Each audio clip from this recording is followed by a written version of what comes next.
నమస్తే, welcome two weekly news. లక్ష్యం సమలిమితం. నేను మీ ప్రవళిక.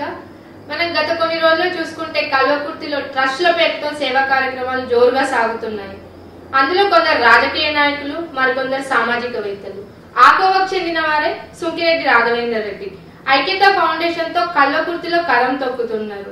మరి దీని వెనకాల నిజంగా పేద ప్రజల మీద ప్రేమతోనే చేస్తున్నారా? దీని వెనకాల పవర్ పాలిటిక్స్ ఏమైనా ఉన్నాయా? ఇప్పుడు ఎలక్షన్స్ దగ్గరలోనే ఉన్నాయి. 2023 ఎలక్షన్ ముచ్చట మీ ప్రవళిక గుప్తాతో సుంకిరెడ్డి రాఘవేందర్ రెడ్డి, సురేష్ గారు. నమస్తే సార్. నమస్తే ప్రవళిక.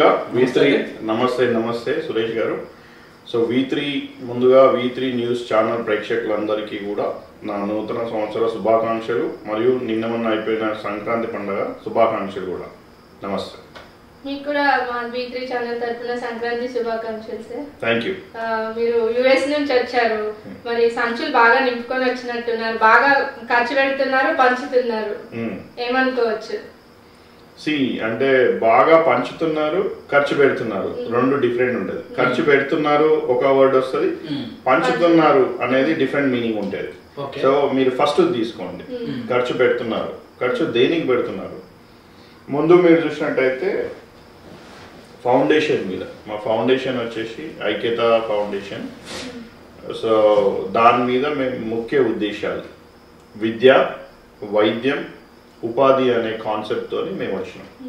సో దాన్ని ఖర్చు పెడుతున్నాం అనాలి, పంచుతున్నాం అన్నా కూడా. ఒక ఇండివిజువల్కి ఇస్తే, ఒక ఎవరికైనా ఇచ్చి ఆ ఖర్చు పెట్టండి లేదా ఆ పని చేయండి అని చెప్పేసి ఏదైనా తీసుకుపోయి అతనికి ఇస్తే, ఒక వ్యక్తికి ఇస్తే అది పంచుతున్నట్టు. మేమేం చేస్తున్నాం, అవసరం ఎక్కడుందో చూసి అక్కడ వెళ్ళి మా టీమ్ త్రూ అక్కడున్న లోకల్ వాళ్ళ రిప్రజెంటేటివ్తో ఎవరైతే ఉన్నారో కలిసి పనిచేస్తున్నాం మేము. సో దానికి డిఫరెన్స్ ఉంది. ఇప్పుడు మనం రీసెంట్ గా చూస్తే సంక్రాంతి సంబరాలు చాలా జోరుగా చేశారు, సేవా కార్యక్రమాలు కూడా చేశారు, ముగ్గుల పోటీలు, క్రికెట్ పోటీలు కూడా పెట్టారు. సో ఎలా అనిపించింది? ఆంధ్రాలో కోళ్ళ పందాల లాగా మీరు కూడా ఇప్పుడు పందాలు పెట్టారు. సో నేను ఇక్కడ మీకు చెప్పాలి, నా నేపథ్యం, నా బాల్యం ఎక్కడ జరిగింది. సో దాన్ని బట్టి మీకు చెప్పుకుంటూ వస్తాను. చెప్పండి. సో చిన్నప్పుడు అంటే అందరిలాగా ఆ విషయాన్ని అడుగుతాం. ఈ సంక్రాంతి అంటే అదే చెప్తున్నాను కదా. సో దానికి కనెక్టెడ్ ఉంటుంది. రీజన్ ఎలా అంటే, మేము కూడా మా చిన్నప్పుడు సంక్రాంతి పండుగకి అమ్మమ్మలు సెలవులు వస్తాయి. సెలవులు వచ్చినప్పుడు అమ్మమ్మలు ఊరు పోవాలి. పోయినప్పుడు ఏమైతుంది, అమ్మమ్మ అంతా మంచిగా పెద్ద పెద్ద ముగ్గులు మా వాకిలంతా సాన్పి చల్లి మంచిగా నీట్ వేసి రథం ముగ్గు అనేస్తుండే చైతన్య, అంటే వాకిలు అంతా వేస్తుండే, వేసి బొబ్బెమ్మలు పెడుతుండే, రేగి బండ్లు పెడుతుండే. సో ఇవన్నీ కూడా మేము చూసినాం అన్నట్టు. మేమేం చేస్తుంటే ఆట ఆడుకోనికే పోయి గిల్లిదండు ఆడేది, క్రికెట్ ఆడేది. క్రికెట్ ఆడేటప్పుడు ఏమవుతుంది అంటే, అప్పుడు సరైన బ్యాట్లు కానీ ఇంకా మా దగ్గర ఎక్విప్మెంట్ ఏం లేకుంటుండే, అంటే ఆడుకోవడానికి సెట్గా ఏం లేదు, బ్యాట్ కానీ బాల్ కానీ.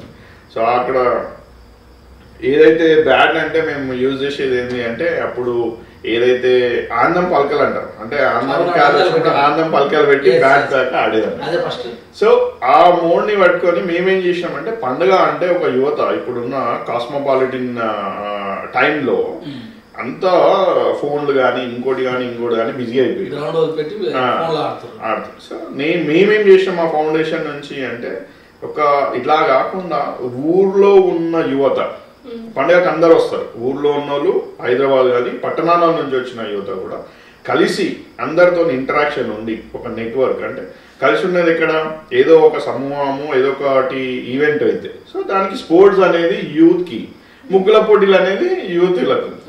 సో ఆ ఆలోచనతోని మేము దాదాపుగా ఒక 30 నుంచి 35 టోర్నమెంట్స్, అంటే క్రికెట్ ఉన్నాయి, వాలీబాల్ ఉన్నాయి, కబడ్డీ ఉన్నాయి, మండల్ లెవెల్ స్థాయి పెట్టినాం, ఉమ్మడి జిల్లా స్థాయి లెవెల్ పెట్టినాం, and panchayat level, village level దగ్గర నుంచి తీసుకెళ్ళాం. అంటే కోర్, అంటే టు ద రూట్స్, కింది నుంచి అందరికీ చెందాలా, అందరికి ఉండాలి అనే దానికి వెళ్ళి ఈ సంక్రాంతిని మేము అలా సెలబ్రేట్ చేసినాం అన్నట్టు. ఇప్పుడు మీరు చెప్పింది నిజమేనా, లేకపోతే ఈ పేరుతో యువతని మీ వైపు ఆకర్షించడానికి ఇలాంటివి చేశారంటారా? సో మళ్ళీ అదే క్వశ్చన్. నా పేరుతోనే యువతని నా దిక్కు తిప్పుకుందాం అనుకుందాం. సరే ఆ నెక్స్ట్ ఇయర్ అయితే ఒక మార్పు అనేది అవసరం కదా. నేను ఉండిపోతా అనుకోండి, యువత అనుకుంటేది కదా ఇట్లాంటి వాళ్ళు ఇంకోరు వచ్చేసి సపోర్ట్ చేస్తే బాగుంటది అనేది. ఇప్పుడు నేను ఒక ఐడియాతోని స్టార్ట్ చేసి పోయినా, నేను నెక్స్ట్ ఇయర్ ఉండాలనుకుందాం మీరు అన్నట్టే. వేరే వాళ్ళకైతే ఆపర్చునిటీయే కదా, మరి వాళ్ళనే చేయొచ్చు కదా. తాటం తీసుకొచ్చారు బయటకు అంటారు అంటే ఒక చిన్న ప్రయత్నం నేను చేసింది. సో అది నిజాయితీ, ఒక ఆనెస్ట్ అంటే డెఫినెట్ గా నేను ఫీల్ అయ్యింది చెప్తున్నాను. సో ఒక యువత అంటే క్రికెట్ ఆడేటోడు 10 ఏళ్ల నుంచి దాదాపు 30 ఏళ్ల వరకు ఉంటారు. ఓకేనా, 10 ఏళ్ళ ఉందో నాకేం అవసరం ఉంటుంది, నేను యువత తిరుగు నా సైడ్ ఓటేయి అని చెప్పడానికి రేపు పొద్దుగాల నేను నిలబడతాను. సో వాళ్ళకి ఓటకి రావడానికి ఇంకో 8 సంవత్సరాలు పట్టాలి. మరి నేను అట్లా అని చెప్పట్లేదు. కలిసిమెలిసి యువత అనేది విలేజ్కి వచ్చినప్పుడు ఇంటరాక్షన్ పెరుగుతుంది.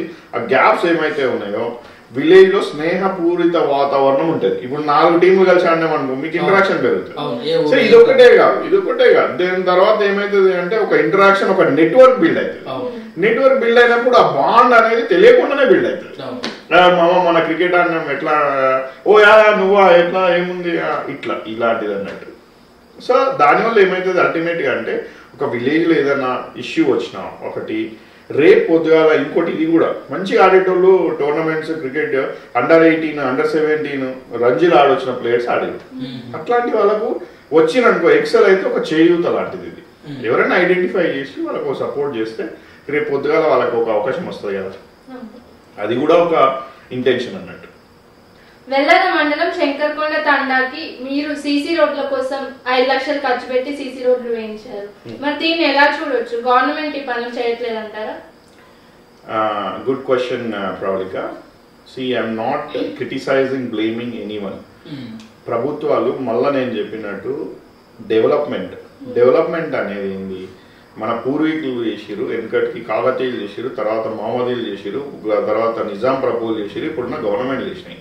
అయినా ఒక సుంకిరెడ్డి రాఘవేందర్ రెడ్డి ఒక శంకర్కొండ తండాలో పోయి ఒక రోడ్ వేయాల్సిన అవసరం ఎందుకు వచ్చింది? ఎంత గణం చేసిరు కదా, ఎందుకు వచ్చింది అంటే డెవలప్మెంట్, అభివృద్ధి అనేది నిరంతర ప్రక్రియ. శంకర్కొండలో కొత్త ఇండ్లు అవుతాయి అనుకుందాం, ఒక ఎక్స్పాండ్ అవుతుంది అనుకుందాం. ఎక్స్పాండ్ అయినప్పుడు మౌలిక సదుపాయాలు వసతులు కూడా ఆ లోకల్లో తగ్గట్టు ఉండాలి. లేవు కనుకనే అవసరం వచ్చింది కనుకనే అది కూడా మా ఉమ్మడి గ్రామ పంచాయతీలో ఒక భాగం కనుకనే ఆ సీసీ రోడ్లు వేయడం జరిగింది. మిగతా దగ్గర సీసీ రోడ్లు ఎక్కడైతే వేసామో మేము టెంపుల్ కోసం వేసాం. గుట్ట మీద దేవుడు ఉండు పోవాలి, దారి లేదు, రోడ్ వేసాం. ఇంకొక ఇప్పుడు వేయబోతున్నాం నెక్స్ట్ కమింగ్ ఫిరోజ్ నగర్ అని నాగిల ఉమ్మడి పంచాయతీలో ఉండే, అది ఇప్పుడు ప్రస్తుతం మాడుగుల మండలంలో ఉంటది. 20 ఏళ్ల కిందనే వాళ్ళకి డాంబర్ రోడ్ శాంక్షన్ అయింది. సగం వేసిపోయారు వాళ్ళు, మిగతా సగం వద్దన్నారు వాళ్ళు. డాంబర్ రోడ్ వద్దు, మాకు సీసీ రోడ్ కావాలి. ఆ 20 ఏళ్ళ నుంచి అలానే ఉండిపోయింది అది. సో నేను not blaming anyone. So government చేసే పని గవర్నమెంట్ చేస్తుంది, కానీ అక్కడ నా అవసరం ఎందుకు వచ్చింది, నేను ఎందుకు వేసానంటే అక్కడ అవసరం ఉంది. అంటే ఇప్పుడు ఒక గుట్టగా అయితే దేవుని దగ్గరికి అయితే గవర్నమెంట్ రోడ్డు మరి ఇయ్యాలని అనుకుంటున్నాను నేను. ప్రజలకు ఉపయోగపడేది ఏదైనా ప్రభుత్వం చేయాల్సిన అవసరం ఎక్కువ ఉంది కదా. అదే మరి అది చేయలేదు కనుకనే నా త్రూ చేయడం జరిగింది అది. అట్లా అంటే ఇలా ఖర్చు పెట్టుకుంటే పోతారా, ఎక్కడైనా పర్సనల్ అందించే అవకాశం ఉందా ప్రభుత్వాన్ని? ప్రజలకు అవసరం, ఫర్ ఎగ్జాంపుల్ అదే సీసీలో ఒక స్కూల్, మంచి స్కూలుకు ప్రభుత్వం టీచర్స్ లేకపోతే, ఇంకేదో లేకపోతే, ఇలాంటి సక్సెస్ లేకపోతే ప్రశ్నిస్తారా, లేకపోతే మీకు చేతన కట్ చేసుకుంటే పోతారా? ప్రశ్నించే టైము అంటే నేను మళ్ళీ ఒకసారి చెప్తున్నా, ఫౌండేషన్ నుంచి నేను ఒక వర్క్ చేస్తున్నాను యాజ్ ఏ ఫౌండేషన్ మెంబర్ గా, ఒక చైర్మన్ గా, ఒక ఫౌండర్ గా.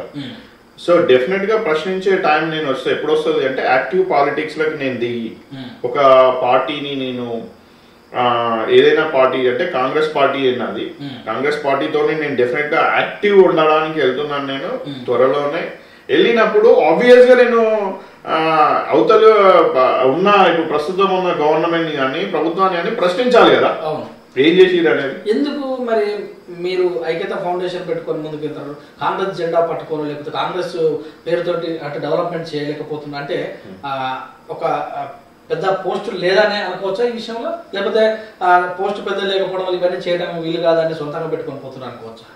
Good question brother. మీరు ఎలా అంటే ఒక పార్టీలోకి వెళ్ళినప్పుడు ఒక ప్రోటోకాల్ ఉంటుంది, ఒక ప్రోటోకాల్ ప్రకారం మనం నడవాలి. అంటే ఆ పార్టీకి సంబంధించిన సిద్ధాంతాలతో మనం వెళ్ళాలి.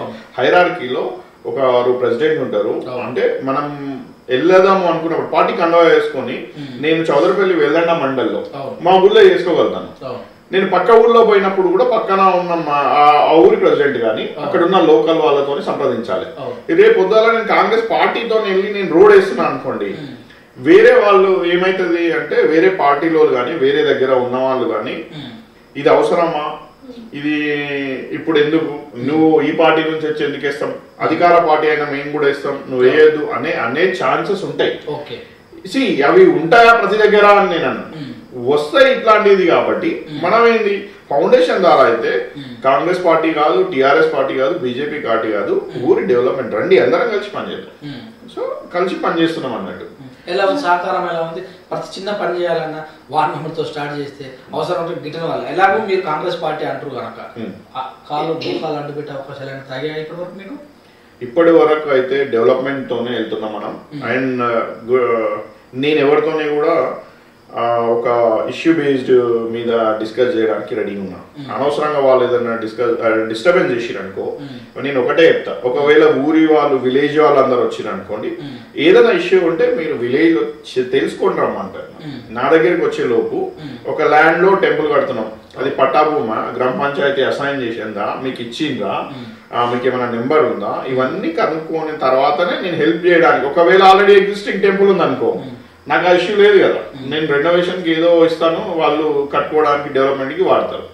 ఈ సీసీ రోడ్లు అనేది డెఫినెట్ గా ఊరి వాళ్ళు ఒక మెమోరాండం ఇస్తారు కదా నీకు, you come and please develop అని, మాకు ఇక్కడ రోడ్ అవసరం ఉందని. అక్కడ సర్పంచ్ రావచ్చు, ఉప సర్పంచ్ రావచ్చు, వార్డు మెంబర్ రావచ్చు, ఊరి పెద్దలందరూ కలిసి వచ్చితేనే మనం టేకప్ చేస్తాం. అట్లా ఇప్పుడు ఫౌండేషన్ పేరుతో ముందుకు వెళ్తున్నారు, ఒకవైపు యువతను కూడా ప్రోత్సహిస్తున్నారు, టెంపుల్స్ కి కూడా విరాళాలు ఇస్తున్నారు. హనుమాన్ టెంపుల్ కి 2.5 లక్షలు విరాళంగా ఇచ్చారు. దీన్ని ఎలా చూడొచ్చు అంటారు? ప్రవళిక ఒక హనుమాన్ టెంపులే కాదు, నేను దాదాపుగా 70 టెంపుల్స్ కడుతున్నాను అనే సెన్స్ భాగస్వామ్యం అయినా. ఆల్రెడీ ఎగ్జిస్టింగ్ ఉన్న టెంపుల్స్ కావచ్చు, కొత్త టెంపుల్స్ కావచ్చు. ఒక హనుమాన్ టెంపుల్ కి 2.5 లక్షలు ఇవ్వలేదు నేను మా ఊర్లో దాదాపు 5 కోట్లతోని ఆంజనేయ స్వామి టెంపుల్ కడుతున్నాను. పూర్తిగా అది రాతి కట్టడం, అది నోవేర్ రిలేటెడ్. అంటే ఇక్కడ నేను చేసేటివి ఒక గ్రామ దేవత విజిట్ వెళ్ళినప్పుడు మా టెంపుల్ ఒక గౌడ సంఘం వాళ్ళు ఉన్నారు, నిన్న కాటమాయ గుడి ఆమన్గల్లో రోడ్ వేయమన్నారు. సో వాళ్ళకి అది అవసరం, నిజంగా రోడ్ లేదు, వేయడం జరిగింది. అక్కడే పక్కకు కింద రోడ్ వేసేటప్పుడు పోషమ్మ టెంపుల్ ఉంది యాదవులది, అందరు అక్కడ వాళ్ళు ఏమన్నారు, కొంచెం బెడ్ వేయండి, ఎట్లాగో రోడ్ వేస్తున్నారు కదా, సాల్వ్ చేయండి అన్నారు. సో ఇలాగా మనం సపోర్ట్ చేసుకుంటూ అవుతున్నాం. గ్రామ దేవతలు కానీ ఇప్పుడు ఎస్టీలు ఉన్నారు, వాళ్ళకి సేవాలాల్ ఉంటారు, ఆయనది హలియాసాద్ అని ఉంటారు, అంటే వాళ్ళ అమ్మవారు ఉంటారు, తులజా భవాని అమ్మవారు కానీ ఇంకా. సో ఇలాంటి టెంపుల్స్ దగ్గర ఎక్కడైతే అవసరం ఉందో వాటికి తగ్గట్టు మాత్రమే మనం డెవలప్ చేయడం. ఏమైతుంది టెంపుల్స్ డెవలప్ చేస్తా అంటే, ఫస్ట్ ఆఫ్ ఆల్ ఇవాళ రేపట్ల టెంపుల్ బాగుంటే ఏమవుతుందంటే, నేను ఇంకా భజన పోటీలు ఇట్లాంటి ఆటలు కూడా ఎంకరేజ్ చేస్తాను అనమాట. అంటే ప్లేస్ ఉంటాయి కదా, హరికథ, బుర్రకథ, వీరబ్రహ్మేంద్ర స్వామి చరిత్ర, సీతారాముల కళ్యాణం, ఇట్లాంటి ఆటలన్నీ ఆడే వాళ్ళని కూడా నేను ఎంకరేజ్ చేస్తుంటాను. ఏమైతుందంటే ఇప్పుడు ఈ యొక్క నేను ఇంతకుముందు చెప్పినది ఫోన్లు చూసే బదులు ఆ రిలేషన్, ఆ డిస్టెన్స్ పెరుగుతుంది టెంపుల్స్ కట్టడం మూలాన, లేదా ఇంకో దర్గాలు కానీ ఏవైనా కానీ. సో సామూహికంగా ఒక దగ్గర కలుస్తాం, అసెంబ్లీ అయినప్పుడు ఒక మంచి మాట్లాడతాం, అక్కడ మంచిగా మాట్లాడతాం. అక్కడ ఉన్నంతసేపు ఆ మంచి కొద్దిసేపు అయినా అందరిలో ఉంటే బాగుంటదనే ఒక ఆలోచనతోని ఈ టెంపుల్స్ కానీ ఇంకా మిగతా ఎందుకు దర్గాలు కూడా మనం చేయడం జరిగింది. ఇంకా చర్చిలు కూడా మొన్న కలవకుర్తిలో అయినప్పుడు వాళ్ళు కూడా రిక్వెస్ట్ పెట్టడం జరిగింది. సో ఎవరైనా సరే ఒక మంచి గురించి ఆలోచన చేసే ప్రతి వారికి ఐక్యతా ఫౌండేషన్ సపోర్ట్ చేస్తుంది. సో దీని వరకు అలా ఓట్ల రాజకీయం ఉందనుకోవచ్చా? ఓట్ల రాజకీయం అడుగుతున్నారు కాబట్టి నేను 2013లో ఈ యొక్క మా తాతగారి పేరు మీద ఉమ్మడి పాత ట్రస్ట్ స్టార్ట్ చేయడం జరిగింది, సుంకిరెడ్డి సుధాకర్ రెడ్డి చారిటబుల్ ట్రస్ట్ అని. అప్పుడే సబితా రెడ్డి గారు ఉమ్మడి హోమ్ మినిస్టర్ ఉన్నప్పుడు ఆమె వచ్చి స్టార్ట్ చేయడం జరిగింది, ఆమె చేతిలో మీదుగా. రాజకీయం చేయాలనుకుంటే 2023 వరకు 10 ఏళ్ళు నేను ఆడాల్సిన పని ఉంది, ఆయలట్ నుంచి నిలబడుతుంది కదా. సో దేనికైనా ఒక ఇప్పుడు 2020 నుంచి నేను ఎప్పుడైతే ఐక్యతకి చేంజ్ చేసి ఒక జనరలైజ్డ్ నేమ్ ఉండాలనుకున్నాను, దాదాపుగా 6 నెలల నుంచి 2021 నేను నా అమెరికా పౌరసత్వాన్ని కూడా రద్దు చేసుకుని వచ్చినాను ఇక్కడనే ఉండడానికి. ఫ్యామిలీ ఆల్రెడీ 2 ఏళ్ళు అయింది మూవ్ అయ్యి, పిల్లలు ఇన్ని చదువుతున్నారు. సో ఇట్లాంటివి నేను చిన్నప్పుడు నా బాల్యం అంతా ఏం జరిగిందంటే మా ఊరు నుంచి చౌదరపల్లి నుంచి ఆమె నడిచిపోయేది నేను కాలినడక నా 5 కిలోమీటర్లు చదువుకోనికి. అండ్ స్కూల్స్ ఏదైతే ఉందో మా ఊర్లో ఇప్పుడున్న పిల్లలు ఏం చేస్తారు, నడిచిపోయే వాళ్ళు ఆటోలలో పోతారు. పెద్ద డిఫరెన్స్ ఏం లేదు. అంటే మీరు ఇంతగానము మన ఏంది స్కూల్స్ డెవలప్మెంట్, ఇన్ఫ్రాస్ట్రక్చర్ డెవలప్మెంట్ చేసాం, స్కూల్స్ ని డెవలప్ చేస్తాం అంటారు కదా. కొన్ని స్కూల్స్ మూత ఉంటాయి, గవర్నమెంట్ స్కూల్స్. అంటే ఎందుకు వెళ్తున్నారు, ఎందుకు పోవాల్సిన అవసరం ఎందుకు వస్తుంది వాళ్ళకి, ప్రైవేట్కి ఎందుకు పోతున్నారు? చిన్నప్పుడు మేమందరం శివాలయంలో చదువుకున్నాను నేను. అంటే గవర్నమెంట్ స్కూల్లో తర్వాత లేనప్పుడు తర్వాత వచ్చింది, అక్కడి నుంచి స్కూల్కి వెళ్ళడం జరిగింది. సో నేనేమంటున్నా అంటే మౌలిక సదుపాయాలు ఇప్పుడు అదే ఒక స్కూల్లో బెంచెస్ లేవండి, ఒక స్కూల్లో చెప్పరాసి లేడు, ఒక సారు సింగిల్ సార్ ఉన్న దగ్గర ఆయనే ఊడ్చుకోవాలి, ఆయనే లాక్ వేసుకోవాలి, ఆయనే వేసుకోవాలి. ఆ పరిస్థితి అప్పుడు లేదు. ఒక క్లీనర్ ఉండేవాడు, ఒక స్వీపర్ ఉండేవాడు. సో ఇవన్నీ కూడా టేక్ కేర్ చేసేటందుకు మంచిగా ఉన్నాయి. పిల్లలకు ఆట ఆడుకోవాలంటే ఆట వస్తువులు లేవు. నేను ఇప్పుడు మాడుగుల మండల్ పైలట్ గా తీసుకుని జనవరి 26కు ప్లాన్ చేస్తున్నాం. మొత్తం మండల్లో ఉన్న మాడుగుల మండలంలో ఉన్న అన్ని స్కూల్లో కూడా ఆట వస్తువులు ఇవ్వాలి, ఆట సామాగ్రి ఇవ్వాలనేది ఒక సంకల్పం మీద పనిచేస్తున్నాం. ఆ లిస్ట్ కూడా తెప్పించుకున్నాం పీఈడి మేడంతో, పీఈడి డైరెక్టర్ ఆమె. దాని మీద మనం ఏం చేస్తున్నాము, ఏంది, ఎట్లా అనేది కూడా ఏమవుతుందంటే ఆటలు వస్తువులు ఇవ్వడం, పిల్లలు పోతురు స్కూల్కి ఏదైనా ఇట్లా వచ్చేస్తారు, వాళ్ళకి ఒక ఎంటర్టైన్మెంట్ లేదు, ఒక ప్లే లేదు. ఇవన్నీ కూడా మానసికంగా ఏమైతుంది అంటే ఫిజికల్ గా నువ్వు ఆడినప్పుడే మానసికంగా ఫ్రెష్ అవుతావు. సో అలాంటిది కూడా లేదు. అనారోగ్యంతో బాధపడుతున్న మహిళలకు కూడా మీరు 10,000 ఆర్థిక సహాయం అందించారు అంటే ఎలా అనిపించింది? ఒక 10 కొన్ని కేసెస్ ఎట్లుంటాయంటే సెల్ఫ్ ఉంటాయి, పాపం వాళ్ళు చెప్పలేదు, నేను చెప్పలేదు, సహాయం చేస్తాం మనం. సో ఆమె మెడికల్ కండిషన్, ఆమె దీనికోసం తీసుకుందని నేను చెప్పలేను. డెఫినెట్ గా ఎలా ఉంది అంటే చనిపోయిన వాళ్ళకి అత్యంత లేని వాళ్ళకి ఒక 5,000 ఇవ్వడము, ఒక ఎమర్జెన్సీ కేసు ఉంది, వాళ్ళ దగ్గర డబ్బులు లేవు, బిల్ అయిపోయింది, బయటికి పంపుతున్నారు, హాస్పిటల్ వాళ్ళకి తక్కువ పడ్డాయి, సరే నిజంగా వాళ్ళకు పేదవాళ్ళు లేరు. ఎవరైతే ఆరోగ్యశ్రీలో కవర్ కాని వాళ్ళు, మీరు అన్నారు ఆరోగ్యశ్రీ బాగా ఉంది అన్నారు, నేను అంటున్నాను ఆరోగ్యశ్రీలో కవరేజ్ ఉంటే కొన్ని ఏమైతున్నాయంటే వీళ్ళు ఎక్స్క్లూడ్ చేసారు, పాత ఉన్న ఆరోగ్యశ్రీ స్కీమ్ లో నుంచి కొన్ని సర్వీసెస్ ఎక్స్క్లూడ్ చేసారు. And most of the hospitals తీసుకోవట్లేదు, ఎప్పుడో వస్తాయి బిల్లు అనే దానికి ఏమంటారు అంటే మేము లేము ఆరోగ్యశ్రీ ఇది ఉన్నా కూడా కొంతమంది ఏమంటారు అంటే లేము అని నిద్రపోయింది కదా. ఆ ఎమర్జెన్సీలు ఏమైతుంది, ఏదో ఒకటి మనము ఇమ్మీడియట్ గా సర్వీస్ తీసుకోవాలన్న దాంతో ప్రైవేటే వెళ్తున్నారు, రిస్క్ వేయట్లేదు. సో నిన్న మన ఏమైంది కొన్ని హాస్పిటల్లో చనిపోతున్నారు. ఏంటి దీనికి ఇలా ఉంది సిస్టమ్, నేను ఎందుకు పోయింది, ఎవరి తప్పిదము అనేది అంటే నిర్లక్ష్యం వల్లనే కదా జరిగింది. సో ఇవన్నీ కూడా వైద్యంలో మనం ఇప్పుడు 9 అంబులెన్స్లు ఇచ్చాను నేను. ఒక మా కల్లకుర్తి కాన్స్టిట్యున్సీ లో 9 ఫ్రీ అంబులెన్స్లు తిరుగుతున్నాయి. అంటే దాని మీనింగ్ ఏంది, ఇప్పుడు అంబులెన్స్ ప్రైవేట్ అంబులెన్స్ 9 తిరిగినాయి, గవర్నమెంట్ అంబులెన్స్ ప్రాపర్ గా పనిచేస్తే గత జనవరి 1 నుంచి స్టార్ట్ చేసిన అంబులెన్స్ లో ఇయర్కి 130 పేషెంట్స్ అంటే కేసెస్ వాళ్ళు తీసుకురావడం జరిగింది. అంటే ఒక 108 ఏదైతే ఉందో ఉన్న ఇంతమంది 2 ప్రైవేట్ అంబులెన్సులు, 2 గవర్నమెంట్ కి వీళ్ళు గిఫ్ట్ స్మైల్ కింద ఇచ్చిన 2 అంబులెన్సులు ఎవరైతే ఉన్నా కూడా ఒక 9 ప్రైవేట్ అంబులెన్స్ లో 130 కేసెస్ 13 వరకు కౌంట్ చేసినాం. ఇంకా మేము ఇలా 17th కదా, ఈ 4 కౌంట్ అయ్యారు. అప్పటికే 112 నుంచి 120 కేసులు అయినాయి. అవసరం ఏమొచ్చింది వాళ్ళకి అంత దూరం రావడం? అంటే అంత నీడ్ ఉన్నట్టే కదా. ఫ్రీ అయినందుకు ఏమైంది, వాళ్ళకు టెంపరీ రిలీఫ్ అన్నట్టు పలాంటి ఎక్కండి ఫస్ట్ వెళ్ళేటందుకు అసలు మన జేబులో తీసుకొని పోవాలి హాస్పిటల్ దాకా, ఇవి ఎంత పెద్ద ఖర్చు అవుతుంది, పెద్ద భయం ట్రాన్స్పోర్ట్ కి. అంటే మోర్ ఎవర్ ఏమైతుంది అంటే ఒక నెగోషియేషన్ స్టార్ట్ అవుతుంది. ఒక అసలు వాళ్ళ ఎవరైతే మీకు అంబులెన్స్ డ్రైవర్ ఉంది కదా, అంబులెన్స్ డ్రైవర్ అది ఒక బిజినెస్ వాళ్ళ. ఆ బిజినెస్ లో వాళ్ళు ఏమంటారు, అయ్యా నువ్వు 5,000 లేదా 6,000 లేదా 7,000 ఇస్తే వస్తామంటారు. ఆ సిచ్యువేషన్ ను మనము కంప్లీట్ గా వాళ్ళకు యూజ్ అయ్యేటట్టు చేసినాం కదా. సో ఇంకా చాలా ఉన్నాయి. మెడికల్లో మనం ఏం చేస్తున్నాం, డయాలసిస్ పేషెంట్స్ ఏమైనా ఎమర్జెన్సీ ఉంటే ఇస్తున్నాం. హ్యాండిక్యాప్డ్ ఉన్న వాళ్ళకి ఆర్టిఫిషియల్ లెగ్స్ ఇవ్వడం, సో ఇవన్నీ కూడా ట్రైసైకిల్స్ ఇవ్వడం, సో ఇవన్నీ కూడా మనది వైద్యం దాని కిందనే వస్తుంది. ఇప్పుడు మీరు ఇలాంటి సేవా కార్యక్రమాలన్నీ చేసుకుంటూ పోతున్నారు కదా, అసలు ఇక్కడ రిక్వైర్మెంట్ ఉంది అని ఎవరు వచ్చి కలుస్తున్నారు, అసలు ఎలా తెలుస్తుంది, అసలు కథ అనేది ఎక్కడ మొదలు పెట్టారు? ఎక్కడ మొదలైంది ఐక్యత ఫౌండేషన్ ఆలోచన? ఆల్రెడీ మనం 2013 నుంచి ఉన్న ఫౌండేషన్ లో ప్రైమరీ హెల్త్ సెంటర్ మనము ఆ ఊర్లో కట్టాము ఆల్రెడీ.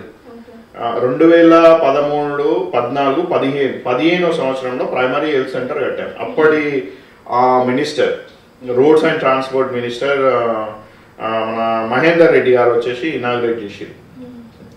సో ఆ ప్రైమరీ హెల్త్ సెంటర్ ఎందుకు ఆ ఊర్లో కట్టినామంటే చుట్టుపక్కల అన్ని తాండాలు ఉన్నాయి. అంటే అక్కడ నుంచి ప్రైమరీ హెల్త్ అంటే ఫస్ట్ ఎయిడ్ ఉంటుంది కదా, అది ఒక 5 నుంచి 6 కిలోమీటర్లు పోవాల్సి వస్తుంటాయి. ఇది మా ఊర్లో చుట్టుపక్కల 4-5 తండాలు ఉన్నాయి. సో పాపులేషన్ దాదాపు ఒక 4 నుంచి 5,000 మంది ఉంటారు అన్ని కలిపితే, అన్ని తండాలు. వాళ్ళకి ఫస్ట్ ఎయిడ్ కోసం మనం బిల్ చేయడం జరిగింది అది. సో అక్కడ ఒక డాక్టర్ ఉన్నాడు, మినిమం పే చేసుకుంటాడు ఆయన, ఒక 40 రూపాయలు ఏమో తీసుకుంటాడు.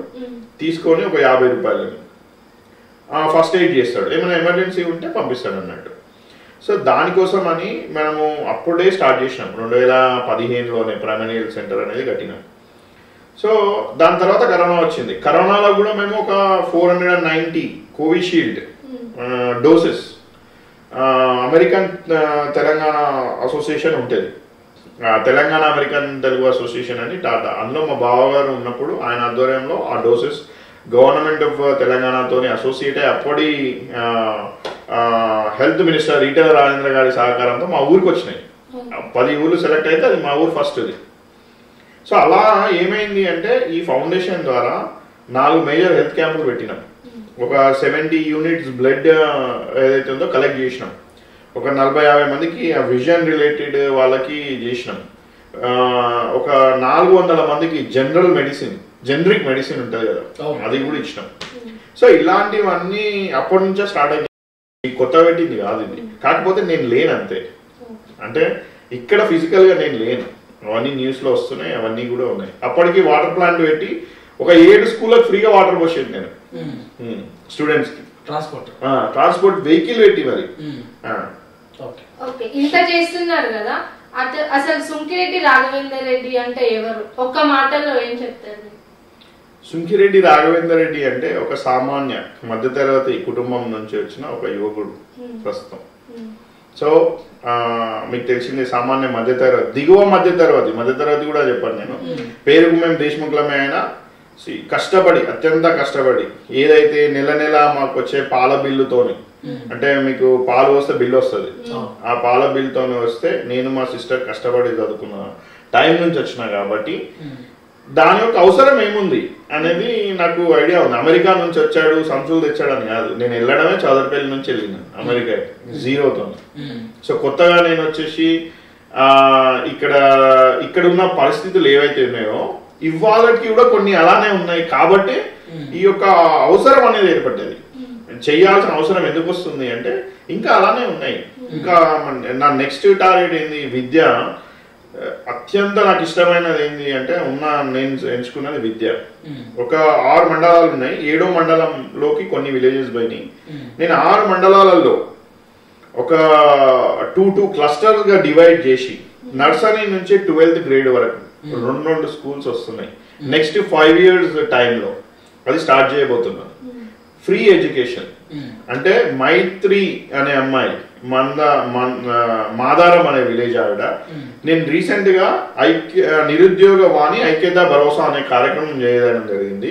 అంటే ఎవరైనా నిరుద్యోగం అవుతుంటే వాళ్ళ అభిప్రాయ సేకరణ తీసుకొని వాళ్ళకి తగ్గట్టు దానికి ఒక సొల్యూషన్ ఇవ్వడం జరుగుతుంది అన్నట్టు.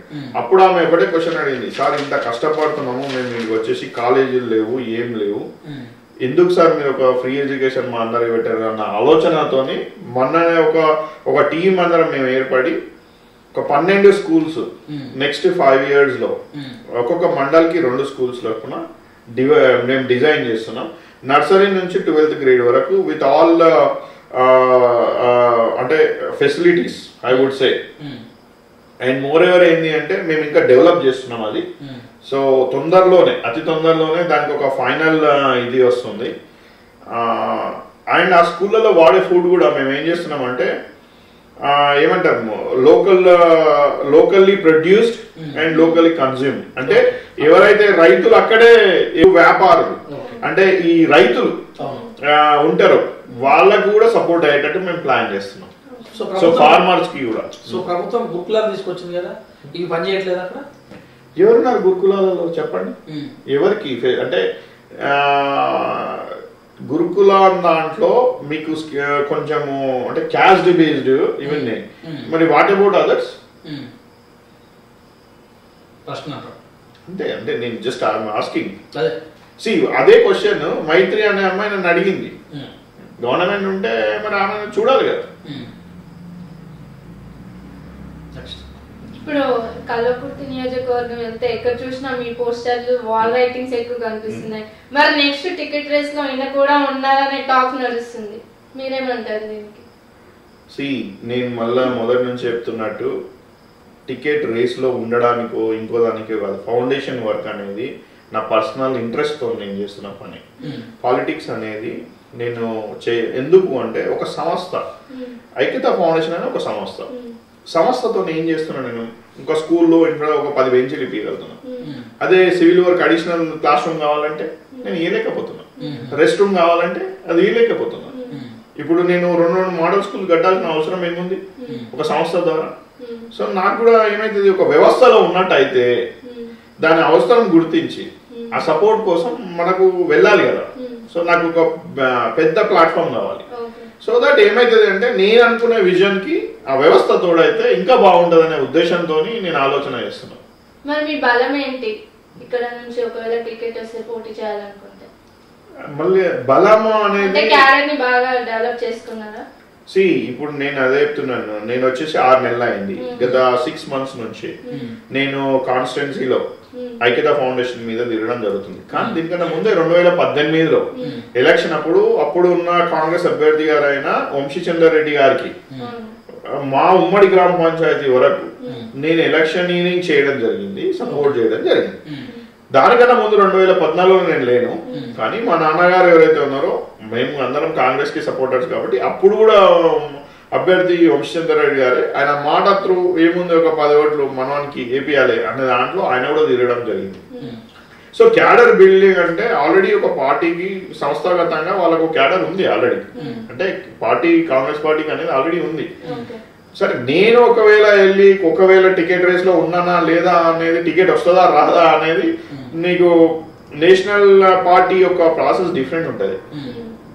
అండ్ మోర్ రీసెంట్ గా అన్ని పార్టీస్ కూడా వాళ్ళ అభ్యర్థులు ఎవరెవరైతే ఉంటారో ఒక సర్వేలు చేయడం జరుగుతుంది. ఆ సర్వేలలో ఏంటి ఎలా దాని బేస్డ్ బట్టి ఫర్దర్ గా వాళ్ళు సెంట్రల్ సెలక్షన్ కమిటీ ఉంటుంది. ఒక డిసిసి గారు ఒక 2 పేర్లు పెట్టాలి, 2-3 ఉంటే. అండ్ డిసిసి దగ్గర నుంచి పిసిసి గారి దగ్గరికి పోవాలి, ఒక సెలక్షన్ కమిటీ ఉంటుంది. ఆ నుంచి సెంట్రల్ సెలక్షన్కి వెళ్తుంది. నేషనల్ పార్టీ కాబట్టి దానికి ఒక పద్ధతి ఉంది. అదే లోకల్ పార్టీ అయింది అనుకోండి, ఒక వ్యక్తి డిసిజన్ తీసుకుంటే అంటే వీళ్ళకి కూడా సెటప్ ఉంది. బట్ మోర్ ఓవర్ ఏంటి అంటే స్టేట్ పార్టీ అయితే అక్కడ లోకల్ వరకు, ఇక్కడ స్టేట్ వరకే ఉంటుంది. సో టికెట్ అనేది ఆశించడం కరెక్టే, కాకపోతే దాంట్లో వస్తుందా రాదా అనేది తర్వాత విషయం. సో మీరు చేస్తున్న సేవలకు ఇండిపెండెంట్ నిలబడాలని అనుకునే అవకాశం ఉందా? ప్రస్తుతానికి అయితే లేదు. ఖచ్చితంగా కాంగ్రెస్ పార్టీ నుంచేనా, లేకపోతే ఏదన్నా పార్టీ మీరు అన్నట్టుగా అన్ని పార్టీలు సర్వే చేస్తున్న సందర్భంలో మీ పేరు బలంగా ఉంది, మా పార్టీలోకి రండి, మా పార్టీ వీక్ ఉంది, ఇక్కడ మీలాంటి రేసు గుర్రాలు కావాలంటే మీ ప్లాన్ ఎలా ఉంటుంది? ఆల్రెడీ నాకు అట్లాంటి టాక్స్ ఏవైతే ఉన్నాయో అంటే కంప్లీట్ గా మెటీరియలైజ్ కాకుండా దూరం నుంచి వినిపించినాయి. అంటే నేను ఒకటే చెప్పాను, ఏంది మనం ఒక పార్టీ, కాంగ్రెస్ పార్టీ అనేది కొన్ని 75 years మోర్ దెన్ దట్ నుంచి ఉన్న పార్టీ. ప్రతి పార్టీకి అప్స్ అండ్ డౌన్స్ ఉంటాయి. మాట్లాంటి వాళ్ళు ఇప్పుడు కాంగ్రెస్ పార్టీ మీరే అన్నారు ఇట్లా సంస్థాగతంగా ఏం లేదు కదా, కిందికి వెళ్ళిపోయింది, పేరు కూడా లేదు, జిహెచ్ఎంసీ ఎన్నికలలో తూడ్చిపోయింది, గెలిచిన ప్రతి ఒక్కరు పోతున్నారు. పోనీ వాళ్ళు సెల్ఫ్ ఎజెండాతోని వచ్చిండ్రు. సెల్ఫ్ ఎజెండా ఒక పర్సన్ ఎజెండాని పార్టీ మీద రుద్దడం కరెక్ట్ కాదు. పోయిన వాళ్ళు పోయిండ్రు. కానీ ఉన్నది అయినా పార్టీలో ఉన్న వాళ్ళు నిజాయితీగా నిక్కచ్చిగా పార్టీ జెండాను వాళ్ళ భుజాల మీద వేసుకునే కార్యకర్తలు ఇంకా ఉన్నారు కాంగ్రెస్ పార్టీకి. సో డెఫినెట్ గా నేను కూడా కాంగ్రెస్ పార్టీలోనే ఉంటా. కాంగ్రెస్ పార్టీ అవకాశం ఇస్తే కాంగ్రెస్ పార్టీకే పనిచేస్తా. అవకాశము లేదు కాంగ్రెస్ పార్టీ ఏ పని అప్పచెప్పినా కూడా ఈ రోల్ టేకప్ చేయాలి అంటే చేయడానికి రెడీ ఉన్నాను. ఇలానే కాదు వచ్చే సంవత్సరం వచ్చే సంవత్సరం కూడా నేను ఉన్నన్ని రోజులు ప్రస్తుతానికి ఇంకో పార్టీ ఆలోచన లేదు. ఓన్లీ కాంగ్రెస్ పార్టీతోనే నడుస్తుంది. సో 75 సంవత్సరాల స్వాతంత్రంలో 60 సంవత్సరాలు దాదాపుగా పాలించిన కాంగ్రెస్ పార్టీ. సో అదే కాంగ్రెస్ పార్టీ సానుభూతి పరులైన మీరు కల్లకుర్తిలో ఏం చేయలేదు అని అంటే ఏం చేయలేదంటే నా అవసరం ఉంది ఐక్యత ఫౌండేషన్ అని అంటే దీన్ని ఎలా చూడాలి? పార్టీకి ఆపాదించవచ్చా? ఏం చేయలేదని మళ్ళా నేనేం చెప్తున్నాను, మీకు 60 ఏళ్ళు కాంగ్రెస్ పార్టీలో అధికారంలో ఉన్నా కూడా ఒక మీరు ఆర్థిక విధానాలే కానీ ఒక అప్పుడున్న పరిస్థితులను బట్టి ప్రతిసారి ఆ పార్టీలు ఏవైతే ఉన్నాయో అప్పుడున్న పనులు చేసుకుంటూ వచ్చినాయి. నేను అదే చెప్తున్నా, కాకతీయ నాడు ఉన్న అవసరం ఇవాళ అప్పుడున్న వేరే అవసరము అంటే అది ఎక్స్టెండ్ అయిపోతూ వస్తూనే ఉంది. కాంగ్రెస్ పార్టీ ఉన్న టైంలో ఆ టైంలో వాళ్ళు టేకప్ చేసిన ఇష్యూస్ కానీ వాళ్ళు చేసిన డెవలప్మెంట్ కానీ ఆల్రెడీ ఉంది. ఎందుకంటే ఒకటే 65 ఏళ్ల నుంచి ఉన్న పార్టీని ఊరినే గెలిపారు కదా ప్రజలు. అంటే కేసీఆర్ గారు మన గణతంత్ర దినోత్సవం రోజు, మన స్వాతంత్ర దినోత్సవం రోజు తెలంగాణ ప్రజలు హాయిగా గుండె మీద చేసుకొని పడుకుంటున్నారు. పింఛన్లు సరైన టైంకి అందుతున్నాయి, రైతు బంధు రైతులకు అందుతుంది, అసలు ఎక్కడ కూడా ఏ నీటి లేదు అని అంటున్నారు. మీరేమో నీరు ఉందని అంటారు. దీని ఎలా చూడాలి? సాక్షాత్ సీఎంఏ మాట అంటే ఎలా చూడాలి? నేనేమంటున్నా, పింఛన్లు 57 తర్వాత వస్తున్నాయి. 20 నుంచి 57 ఉన్నాడు ఏం చేయాలి? ఏం నోటిఫికేషన్ లైన్ చేసిండు గ్రూప్ 4 గ్రూప్ 1 అవి గత 7 నెలల నుంచి వేస్తుంది. ఏమైంది మరి 7 ఏళ్ళ? ఐటీ ఉద్యోగాలు లక్షల ఉద్యోగాలు వస్తున్నాయి. అమెజాన్ సెకండ్ ఇక్కడే ఉన్నాయి. ప్రతి ఒక్కరు కూడా మీరు ఐటీ ఉద్యోగాలు అంటే మన రాష్ట్రం ఒకటి ఐటీ మీద బతుకుతుందా ఏంది? అంటే అట్లా కాదు కదా. చదువుకున్న ప్రతి ఒక్కడు ఏంది టాప్ 1 ఇంజనీర్ కాలేడు కదా. నాట్లాంటి మధ్యతరగతి వ్యక్తి కూడా ఉంటారు. అంటే అంత స్మార్ట్ ఉన్న ప్రతి ఒక్క వ్యక్తికి ఐటీ జాబ్ చేసే వీలు లేకుండా గొర్రెలు బర్రెలు చేపలు ఇవన్నీ కూడా సమృద్ధి కోసం చేయడానికి చేస్తున్నాం, అన్ని కులవృత్తులకు ప్రోత్సహిస్తున్నాం అని చెప్తున్నారు. నేను అదే అడుగుతున్నాను, అంతమంది గొర్రెలు బర్రెలు ఇస్తున్నారు కానీ దాన్ని అవి ఎంత వరకు యూజ్ అవుతున్నాయి? నిజంగా ఆ గొర్రెలు కానీ ఆ బర్రెలు కానీ ఇంతవరకు మీరు సపోర్ట్ చేయగలుగుతున్నారు అంటే పర్మనెంట్ సొల్యూషన్ అది టెంపరీ సొల్యూషన్? మీరు చూడండి, నేనేమంటున్నా, ఒక వ్యక్తికి మీరు టెంపరీగా బర్రెలు ఇస్తున్నారు గొర్రెలు ఇస్తున్నారు, దాని తర్వాత ఇప్పుడు దళిత బంధు కూడా తీసుకొచ్చే అవకాశం ఉంది అంటున్నారు. Very good. నేను ఏమంటున్నా అంటే ప్రజలకు అవసరమైన ప్రతి పథకం ఏం వచ్చినా కూడా ఓకే, కానీ దాని ఇంప్లిమెంటేషన్ చూడండి, దాని యొక్క కోర్ వాల్యూ అంటే ఆబ్జెక్టివ్ అంటే మీరు అనుకున్నది ఏంది అది నిజంగా అవుతుందా లేదా? మీరు చూడండి, ఒక 10 లక్షలు తీసుకొచ్చి ఒక వెహికల్ ఇచ్చారు ఒక వ్యక్తికి. ఒక మన దాంట్లో దళిత బంధులో చారగొండ మండలంలో జూపల్లి అనే విలేజ్, ఆ పక్కన విలేజ్లలో ఒక పైలట్ ప్రాజెక్ట్ కింద తీసుకున్నాం. ఆ ఊరుంటే కార్లే ఉన్నాయి. ఏం చేయాలి? ఆ డ్రైవర్ ఉన్నాడు, ఆ 4 ఇండ్లలో డ్రైవింగ్ దీనికి వస్తుందా? అంటే దానికి కావాల్సిన స్కిల్ ట్రైనింగ్ కావాలి. అయ్యా నువ్వేం పెట్టుకుందాం అనుకుంటున్నావు, 10 లక్షలు ఇది ఇస్తున్నావు, నీకేమొచ్చు, నీకు ఆ సర్టిఫికేట్ ఉందా, నీకు ఆ కోర్స్ ఉందా, నువ్వు అది చేసినావా, నువ్వు ఒకటి బిజినెస్ పెట్టుకోవాలనుకుంటున్నావు, దానికి సంబంధించిన వృత్తి రీత్యా నీకు ఏమన్నా కావాలా చెప్పాలా? అట్లాంటిది ఏముంది? ఎలాంటి ప్రమోషన్ లేకుండా చేస్తున్నట్రా? అరే నేనేమంటున్నా, 4 కార్లు వచ్చినాయి, ఇంటి ముందర వేసి కవర్లు కప్పేసి పెట్టిరు. ఏం చేయాలి? 4 కార్లు అలా ఉండిపోయిందా? అరే నేను చూసిందే చెప్తున్నా. కొన్ని ఉన్నాయి, గేదెలు తెచ్చుకురు అంటే బళ్ళు తెచ్చుకురు, ట్రాక్టర్ తెచ్చుకురు, కొన్ని టెంట్ సామాన్ తెచ్చుకురు. బట్ అగైన్ నేనేమంటున్నా, పర్మనెంట్ సొల్యూషన్ అది అని అడుగుతున్నాను. మళ్ళీ వాళ్ళకే పేపర్ మీరు 10 లక్షలు ఇస్తాం, మీరు వాళ్ళనే అడగండి. పోయి దళిత బంధు వచ్చిన ప్రతి ఇంటిని అడగండి ఎవరికి వచ్చినాయి. అందులో పైలట్ ప్రాజెక్ట్ తీసుకున్న కొన్ని మండలాల్లో వచ్చినాయి, కానీ హ్యాండ్ పిక్డ్ చేసి ప్రతి ఊర్లో 1 యూనిట్ 2 యూనిట్లు వచ్చినాయి. టిఆర్ఎస్ కార్యకర్తలు నాయకులకి తిరుగుతున్నది ఇన్ఛార్జ్లకు వచ్చినాయి, వాళ్ళ బెనిఫిట్. రియల్ నీడున్నా నాకు ఏమంటే సరే పార్టీ పరంగా పనిచేసిండో ఇంకోటో వాళ్ళ సింపథైజర్స్ కి వచ్చినాయి. నోరు తెస్తే టీఆర్ఎస్ వాళ్ళు 6 ఏళ్ల నుంచి కడుపులో పడ్డ కాడికి నుంచి తల్లికి కాన్పు అయితే కూడా కేటీఆర్ కిట్లతోటి ఇస్తున్నాము, 60 పింఛన్లు ఇస్తున్నాము, చదువుకుంటానికి గురుకులాలు ఇస్తున్నాము, తల్లికి పోషకాహారం ఇస్తున్నాము. వయసు అయిపోయిన తర్వాత కంటి వెలుగు కార్యక్రమాలు కూడా తీసుకొని వస్తున్నాము.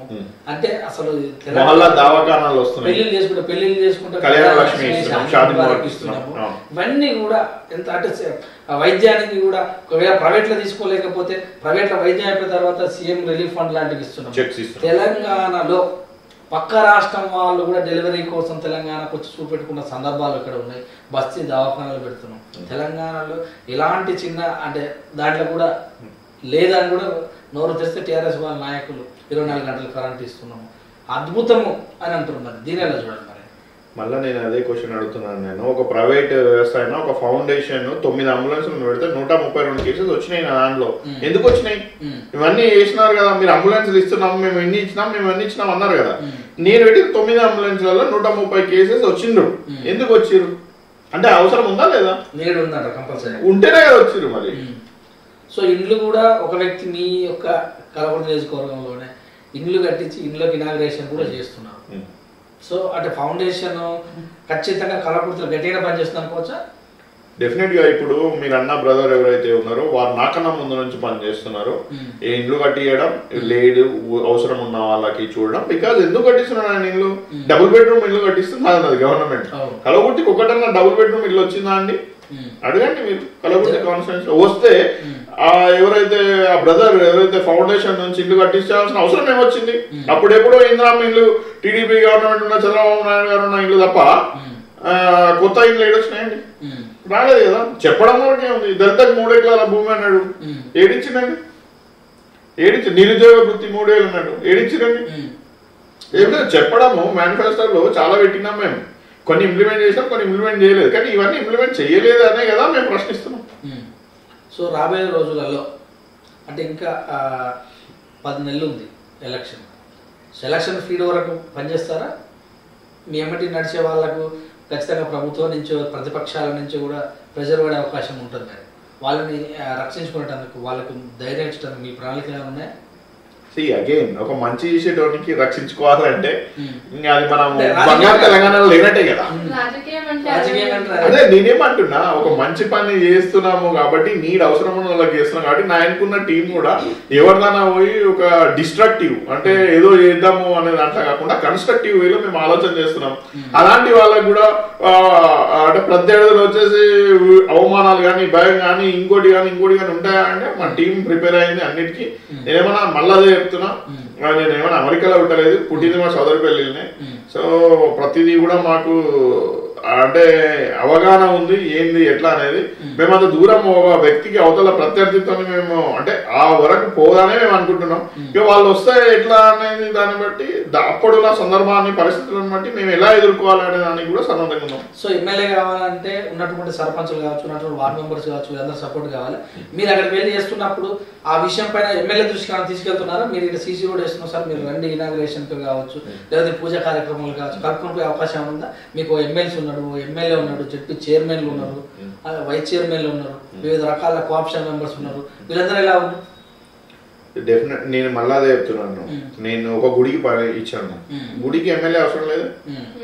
ఒక గుడి కమ్యూనిటీ వాళ్ళు, గుడి సంఘం వాళ్ళు, గుడిలో ఎగ్జిక్యూటివ్ కమిటీ గుడి కమిటీ ఎవరైనా వచ్చేసి ఏం చేస్తే పోతాం చేస్తాం. దానికి ఒక స్కూల్లో నేను సివిల్ వర్క్ చేయట్లేదు, ఒక బెంచీలు కావాలా, ఎవరైనా డోనర్ చేయొచ్చు. మీరు చేసిన పనులకు వాళ్ళకు మీరు నేను ఇక్కడ ప్రోగ్రామ్ చేస్తున్నాను సార్, మీరు కూడా రండి ప్లీజ్ వెల్కమ్ అని చెప్తున్నారా అంటున్నాను. నిన్నదే పబ్లిక్ ఈవెంట్ అనుకోండి, ఒక సమూహం ఉంది, మొన్న ఒకరు ఈవెంట్ చేసిరు, జ్యోతిబాబు పూలే అవగాహన సదస్సు ఆమె జయంతి చేసిరు. ఆ జయంతి చేసినాడు ఏం చేసిరు, పబ్లిక్ ప్లాట్ఫామ్ ఉంది, నేను సపోర్ట్ చేశాను ఆ టీం కి, మా అందరూ షేర్ చేసుకున్నాం. ఎమ్మెల్యే గారు లోకల్ లీడర్స్ అందరూ కూడా ఆ డాష్ షేర్ చేసుకున్నాం. కానీ నేను చేసే ప్రైవేట్ వర్క్స్ కి నేను ఎవరిని విలువలేదు, ఫౌండేషన్ వర్క్ కాబట్టి. సో ఒక ఊరికి 10 లక్షలు లేదా 15 లక్షలు ఎంపీటీసీ సర్పంచులు అయినాక మేము మరి అభివృద్ధి చేస్తున్నామని అంటున్నారు కదా, మరి అదంతా ట్రాష్ అంటారా? ఎవరు చేస్తారు? సర్పంచులు కానీ ప్రతి గల్లీకి సీసీ రోడ్లు అంటారు, ఎవరు ఇచ్చారు? ప్రతి గల్లీకి మన్ను రోడ్ అంటారు, ఎమ్మెల్యే నిధులు కావచ్చు, ఎమ్మెల్సీ నిధులు కావచ్చు. మళ్ళా అదే అడుగుతున్నాను, మనము కొత్త గ్రామ పంచాయతీలు ఎడిపోయినాయి, ఎంతమంది చనిపోయారు సర్పంచులు? సూసైడ్ ఎంతమంది చేసుకున్నారు? పేపర్లలో మీరే రాసిరు, ఉందా లేదా? చనిపోయిన సర్పంచులు ఆత్మహత్యలు చేసుకుంటారు, కొత్త ఏర్పడే గ్రామ పంచాయతీలు ఉన్నదా? దేనికి చనిపోతారు వాళ్ళు? దేనికి చనిపోతారు వాళ్ళు? అంటే ప్రెషర్ ఎక్కువై గెలిపించిన వాళ్ళకి పనులు వేస్తలేవు, పనులు అయితలేవు కనుకనే వాళ్ళు ఏదో ఒక అప్పు తీసుకొచ్చి చేస్తారు. బిల్స్ రావడం లేదు, బిల్స్ డిలే అవుతున్నాయి. See I'm not criticising any one, I'm just asking you. మీరు అడిగిన దానికి నేను ఇంకో క్వశ్చన్ వేస్తున్నాను. చనిపోవడానికి రీజన్ ఏముంది? మరి అలాగైతే మునుగోడులో ఎలా గెలిపించారు ప్రజలు? ఎవరు? మీరు ఒక 100 మంది ఎమ్మెల్యేలు ఉన్న, మొత్తము ఉన్న మినిస్టర్లు, సీఎం గారు, వీరందరూ కూడా వెళ్ళి కూర్చొని ఒక వ్యక్తి మీద మీరు ఫైట్ చేసారు. దాన్ని అది కూడా ఎంత? 10,000 మార్జిన్. మీరు అంటే ఆ రాజగోపాల్ రెడ్డి అనే వ్యక్తి ఎవరైతే ఉన్నారో బీజేపీ నుంచి, కాంగ్రెస్ నుంచి వెళ్ళి ఆయన బీజేపీ నుంచి చేసిరు. సో ఒక వ్యక్తి మీద ఢీకొట్టడానికి మీరు అంతగానము ఒక మొత్తం ఏమంటారు ప్రభుత్వ రంగాన్ని మొత్తం అన్నీ దింపిరాడు ఆ నెల రోజులు. అంటే ఏమది? ఒక గల్లీకి ఒక ఎమ్మెల్యే, ఒక ఊరికి ఒక ఎమ్మెల్యేని ఇన్ఛార్జ్ లాగా వేసిరాడు. ప్రతి ఎంపీటీసీ యూనిట్. అంటే మీరే చెప్పండి, ఎక్కడ వెళ్తున్నాం మనం? ఒక ఎలక్షన్ చేస్తున్నామా, ఒక యుద్ధం చేస్తున్నామా? రాజకీయం చతురంగంలో గెలవాలి. రాజకీయ చిత్రంలో గెలిస్తేనే బంగారు తెలంగాణలో సీఎం గారు అన్ని పనులు చేసినా అంటే, అన్ని అభివృద్ధి కార్యక్రమాలు చేసినా అంటే, అన్ని ఇంప్లిమెంట్ చేసినా అంటే గుండెల మీద చేసుకుని ఆయన ఇంట్లో వండుకోవాల్సింది. ప్రజలు గుండెల మీద చేసుకుని అనుకుంటున్నారు. మీరు చేసిన కార్యక్రమాలు ప్రజలకు వివరిస్తారు. అంటే 100 మంది ఒక నియోజకవర్గంలో ఒక సీఎం గారు వీళ్ళంతా వెళ్ళి కూర్చొని చెప్పాల్సిన అభివృద్ధి గుండెల మీద చేసుకోవాల్సిన జనాలకి అంతమంది ఎక్స్ప్లెయిన్ చేయాల్సిన అవసరమే లేదు. సో కళాకృతికి ఇంకేం కావాలండి? దృష్టికి ఏమేమి వచ్చినాయి? ఇన్ఫ్రాస్ట్రక్చర్ డెవలప్మెంట్ కావాలి, స్కూల్స్ డెవలప్మెంట్ కావాలి. ఒక ప్రైవేటీకరణ ఉన్న స్కూల్స్ అన్నిటి కూడా ఒక గవర్నమెంట్ స్కూల్స్ నిజంగా చేయాలనుకుంటే సీఎం గారు కానీ, ప్రభుత్వం కానీ, ఎవరైనా కూడా గవర్నమెంట్ స్కూళ్ళలో ఆవశ్యకత ఏముందనేది గ్రహించండి, చూడండి. నా నెక్స్ట్ స్టెప్ వచ్చేసి మోడల్ స్కూల్స్. మోడల్ స్కూల్ అనేది టైం పడుతుంది. నేను ఎప్పుడు చెప్పినా ఓవర్ నైట్ బిల్ చేస్తా, సిస్టమ్ చేంజ్ చేస్తాను రాలే. నేను కేసీఆర్ కూడా అదే చెప్తున్నాను. ఏ ఒక్కటి కూడా నేను ఏమంటున్నా, నేను అదే అంటున్నాబా, ఇట్ టేక్స్ టైం. 75 ఏళ్ళు తీసుకున్న కాంగ్రెస్ గవర్నమెంట్ లో చేయలేకపోయాం మేము, అందుకే బంగారు తెలంగాణ తీసుకొచ్చుకున్నాం. ఈ 7 ఏళ్లలో మేము చేసేది మేము చేస్తున్నాం అంటున్నాం. నా ఆవశ్యకత ఏమొస్తుందంటే ఆ గ్యాప్స్ ఉన్నాయి కాబట్టి నేను వచ్చిన. గ్యాప్స్ లేకుంటే ఎలక్షన్ స్టంట్ లో ప్రతి ఒక్కరు కూడా చనిపోతే 3,000 కానీ, లేకపోతే ఈ మధ్య కాలంలో చూస్తున్న సోషల్ మీడియాలో కూడా ఎవరికైనా అవసరం ఉంటే ఒక ఆమె బాత్రూమ్ లోనే బతుకుతుందా, నాకు ఒక 3 లక్షలు ఇచ్చి ఓ రేపు వేపిచ్చేసి ఓ ఇల్లు కట్టించి పేపర్లో చెప్పించి, అంటే ఇలాంటి ఎలక్షన్ సమయంలో ఎలక్షన్ కోసమే పుట్టుకొస్తాయన్న వాళ్ళకి మీరే సమాధానం చెప్తారు. నేను 2013 నుంచి చేస్తున్నాను. నాకు అది ఆ విషయం తెలియదు. ఎప్పుడు అవసరం ఉన్నా నా చేతనైంది, నా వరకు అయ్యింది, ఎంతో కొంత అవసరం ఉన్న దగ్గర ఇవ్వడం జరుగుతుంది. 3 టర్ములు ఎమ్మెల్యేగా చేసిన, 3 సార్లు ఎమ్మెల్యే చేసిన, పార్టీ బలం ఉంది, పార్టీ యంత్రాంగం ఉంది, నా సర్పంచులు, నా వార్డు, నా కోఆప్షన్లు, అవసరం ఒకటి కౌన్సిలర్లు, వీళ్ళందరూ ఉన్నారు. అంటే ఇంత అవసరము ఉన్నప్పటికీ కూడా ఇలాంటి వాళ్ళ ఓట్లు వేస్తారా అని అంటే ఏం చెప్తారు? ఇది ప్రజాస్వామ్యంలో ప్రజలు ప్రజానాయకులను ఎన్నుకుంటారు. సో అల్టిమేట్ థింగ్ ఏంది, మీరు ఇంత బాగా పని చేసినప్పుడు 3 టర్మ్స్ ఎమ్మెల్యే డెఫినెట్ గా మీరు ఎంతో పని చేసింటారు. నేను ఎవరిని కూడా పని చేయలే అంటలేను. సో చేసినప్పుడు ఇంతమంది సంస్థాగతంగా వాళ్లకు సపోర్ట్ ఉన్నప్పుడు నాకు ఓటేస్తారా అంటే, నేను రేపు పొద్దుగాల వెళ్ళి నా యొక్క ఎజెండాని బట్టి నేను ప్రజలకు ఏం చెప్తా, ప్రజలకు ఏం భరోసా ఇస్తా, ప్రజల నా మీద నమ్మకం ఎంతో ఉంది, వాళ్ళు ఏం నమ్ముతున్నారు అనే దాన్ని బట్టి ఎలక్షన్ నడుస్తుంది. సో రేపు పొద్దుగాల వాళ్ళు చేసిన అభివృద్ధి పనులు చెప్తారు, ప్రత్యర్థులు ఎవరైనా నిలబడ్డ ప్రతి ఒక్కరు వాళ్ళు చేయాలనుకున్న పనులు చెప్తారు. నేను ఒకటే అష్యూరెన్స్ ఇచ్చేది ఏంటి అంటే, నేను నా ఒక ఎజెండా ఒకవేళ నేను యాక్టివ్ పాలిటిక్స్ కి వచ్చి చేసి ఉన్నట్టయితే పార్టీ ఏం మేనిఫెస్టో ఇస్తుంది, పార్టీ డైరెక్షన్ ఏమి ఇస్తుంది, దాన్ని బట్టి మేము అప్పుడు కౌంటర్ ఇచ్చుకుంటే వెళ్తాం. ఇప్పుడు లెక్కలు ఇప్పుడే చూద్దామా, 2 లక్షల ఓట్లు ఉంటాయి. పింఛన్ వేసేవాళ్ళు, ఏది వృద్ధాప్య పింఛన్ వేసేవాళ్ళు, వాళ్ళ వికలాంగులు, ఇంకా చూసినట్టయితే ఒంటరి మహిళలు, ఇవన్నీ రైతు బంధువు వల్ల లాభపడిన వాళ్ళు, సీఎం రిలీఫ్ వల్ల లాభపడిన వాళ్ళు, దళిత బంధువు వల్ల లాభపడిన వాళ్ళు, ఇదంతా కూడా చూస్తే 70% మాకే. ఇప్పుడు నోటిఫికేషన్ యువత కొంచెం అటు ఇటుగా ఉంటే వాళ్ళకి నోటిఫికేషన్ కూడా ఇచ్చాము మేము. అంటే దాదాపుగా ఇన్ని ఓట్లు మాత్రమే ఉన్నాయి. ఎన్నో కొన్ని ఊర్లలో 2 లక్షలు ఇవ్వటము, కొన్ని ఊర్లకు 5 లక్షలు ఇవ్వటము, కొన్ని 40-50 టెంపుల్లకు కొంత వరకు చేయటము. ఇది వ్యక్తిగతంగా ఎలా చూడాలి మన దీన్ని? మీరు ఇన్ని చెప్పారు కదా, మరి ఇన్ని వేసినప్పుడు ఇంతమంది బెనిఫిషియరీస్ ఉన్నప్పుడు, ఇంతమంది ఇది ఉన్నప్పుడు, మునుగోడులో ఉన్న 100 మంది ఎమ్మెల్యేలు కానీ, ఇంతమంది మంత్రులు కానీ, సీఎం గారు కానీ పోయి కూర్చొని చెప్పాల్సిన అవసరం ఏంటది? ఇన్ని ఇస్తున్నారు మీరు, ఒక యుద్ధం చేసినట్టు చేసిర్రు అక్కడ. అంటే మీ మీద మీకు భరోసా లేదా? మీరు ఇస్తలేరా? అన్ని ఫేక్ మరి. అంటే మీరు అడిగిన క్వశ్చన్స్ కి ఒక ప్రజలకు ఇన్ని గణం అందుతున్నాయి, డెఫినెట్ గా అందుతున్నాయి. అందలేదని అందిన ప్రతి ఒక్కరు ఓటేస్తారు అని నువ్వు అనుకున్నప్పుడు నువ్వు మామూలుగా వెళ్ళి ఒక ఎమ్మెల్యే గారు ఎవరైతే నిలబడ్డారో వారు వెళ్ళి ప్రచారం చేసుకోగలుగుతారు. కానీ 100 మంది పోయి మేము ఇది ఇచ్చాము, ఒక ఎంపీటీసీకి ఒకరిని ఇన్ఛార్జ్ చేసాము, ఒకటి ఇది ఇచ్చాము అంటే ఒక ఎమ్మెల్యే నిలబడ్డ వ్యక్తి అంటే సరైన ఇది కెపాసిటీ లేడు అందుకే మేము పోయినామని అంటారు. అంటే నేను ఎలా చూస్తారు దాన్ని? డెఫినెట్ గా ప్రతి దగ్గర బెనిఫిషియరీస్ ఉంటారు, కానీ ఆ బెనిఫిషియరీస్ అందరూ కూడా నేను ఇప్పుడే చెప్పాను, రైతు బంధు అనేటానికి రైతుకు పడుతుందా? లేదే. కౌలు రైతు మీరు అది కౌంట్ వేసుకుంటారు, రైతు బంధు పడుతుంది, రైతు పడుతుంది. మరి కౌలు రైతు? సో అదే విషయానికి వస్తే ఇప్పుడు మంచినీరు కూడా ఒకప్పుడు చేతడ బావితో చేరుకోవటం కానీ, కిలోమీటర్ మైలు వెళ్ళటం కానీ, ఇంట్లో తిప్పితే నల్లు వస్తుంది. కరెంటు కూడా ఒకప్పుడు కేటీఆర్ పదే చెప్తారు, ఇంతకుముందు కరెంటు ఉంటే వాడతా, ఇప్పుడు లేకపోతే వాడతారు.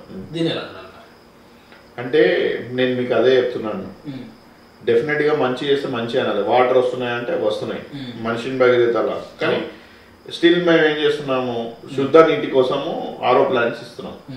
ఎందుకంటే కొన్ని వాటర్లలో టెస్ట్ చేసినప్పుడు అది మేబీ లోకల్లీ కలుషితం కావచ్చు, ఇంకేదన్నా కావచ్చు, కొన్ని దగ్గర అవసరం ఉన్న దగ్గర మేము టేకప్ చేస్తున్నాం. కరెంట్ గురించి అంటారా? గుడ్ కరెంట్ ఉంది. యా డెఫినెట్ గా మీకు ఏమంటారు అంటే మంచిగా అప్పుడు డిమ్గా వస్తుండే కరెంట్, ఇప్పుడు మంచినే వస్తుంది అది కూడా. కానీ అదే కదా మనం సపరేట్ తెలంగాణ చేసుకుంది ఎందుకు? నేనేం అడుగుతున్నాను, ఒక 7 ఏళ్ళు మీరు ఇది చేసేది కదా, నేను వచ్చే గవర్నమెంట్స్ కూడా ఒక అవకాశం ఇవ్వమని ప్రజలను అడగడం తప్పలేదు కదా. ఇప్పుడు మీరు చేశారు, అరే మీరు చేశారు, మీరు ఇది చేశారు, ఇంకా స్టిల్ ఇవి ఉన్నాయి.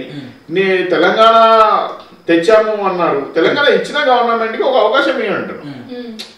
ఓవరాల్ చెప్పేది నేను కాంగ్రెస్ లోకి వెళ్తే రేపు పొద్దుగాల ఎవరైనా చెప్పాలనుకున్నది ఏంటంటే, డెఫినెట్ గా మీరే చెప్పారు తల్లి సోనియమ్మ గాంధీ గారు ఇచ్చారు అని చెప్పారు. సో ఆ తల్లి సోనియమ్మ గాంధీ గారికి సపోర్ట్ చేయడానికి ఒక అవకాశం కాంగ్రెస్ కి ఇవ్వండి. ఇస్తే మేమేం చేస్తామనేది చేసి చూపించడానికి మాకు కూడా ఒక అవకాశము తెలంగాణ ప్రజలు ఇచ్చినట్టు అవుతుంది కదా. ఎక్కడ లేని విధంగా ఉమ్మడి మహబూబ్ నగర్ లో కావచ్చు, ఇప్పుడు నాగర్కర్నూలు జిల్లాలో కావచ్చు, బీజేపీ పార్టీ మీ నియోజకవర్గంలో బలంగానే ఉంది, ఎక్కడ లేని విధంగా కూడా. సో సెంటిమెంట్ వర్కౌట్ అవుతుంది ఈసారి నమ్మకంతో వెళ్తున్న నాయకుడు ఉన్నారు, ఆయన మీద మీ స్పందన ఎలా ఉంటుంది? ఇప్పుడు సెంటిమెంట్ అనేది మా నియోజకవర్గంలో ఉన్న నాయకుడు గత 4-5 పర్యాయాలు నిలబడ్డారు, ప్రతిసారి వస్తున్నారు, తుది ఫలితం వచ్చే వరకు కూడా వాళ్ళు పోటీలో ఉంటున్నారు. కానీ అల్టిమేట్ దాంట్లో లేరు. రెండోది మీకు ఆ సెంటిమెంట్ అన్నారు కదా, మీరు గవర్నమెంట్ మన టిఆర్ఎస్ గవర్నమెంట్ కాదు, మీరు కంపేర్ బీజేపీ గవర్నమెంట్ ఉంది సెంట్రల్. ఒక గ్యాస్ సిలిండర్ 499 1100 చిల్లర అయింది. ఒక మీరు చూడండి నిత్యావసర వస్తువులు, మీరు ఏమంటారు 2000 పింఛన్ వేస్తున్నాం అంటున్నారు కదా, వేస్తారు కదా, 2000 వృద్ధాప్య పెంచాము, లేని వాళ్ళకి ఇది వేస్తున్నాం అంటున్నాము. 490 సిమెంట్ మన సిలిండర్ 1199, 800 ఆనే పోయింది గుబా. ఇప్పుడు ఆయిల్ ప్యాకెట్ ఉన్నాయి.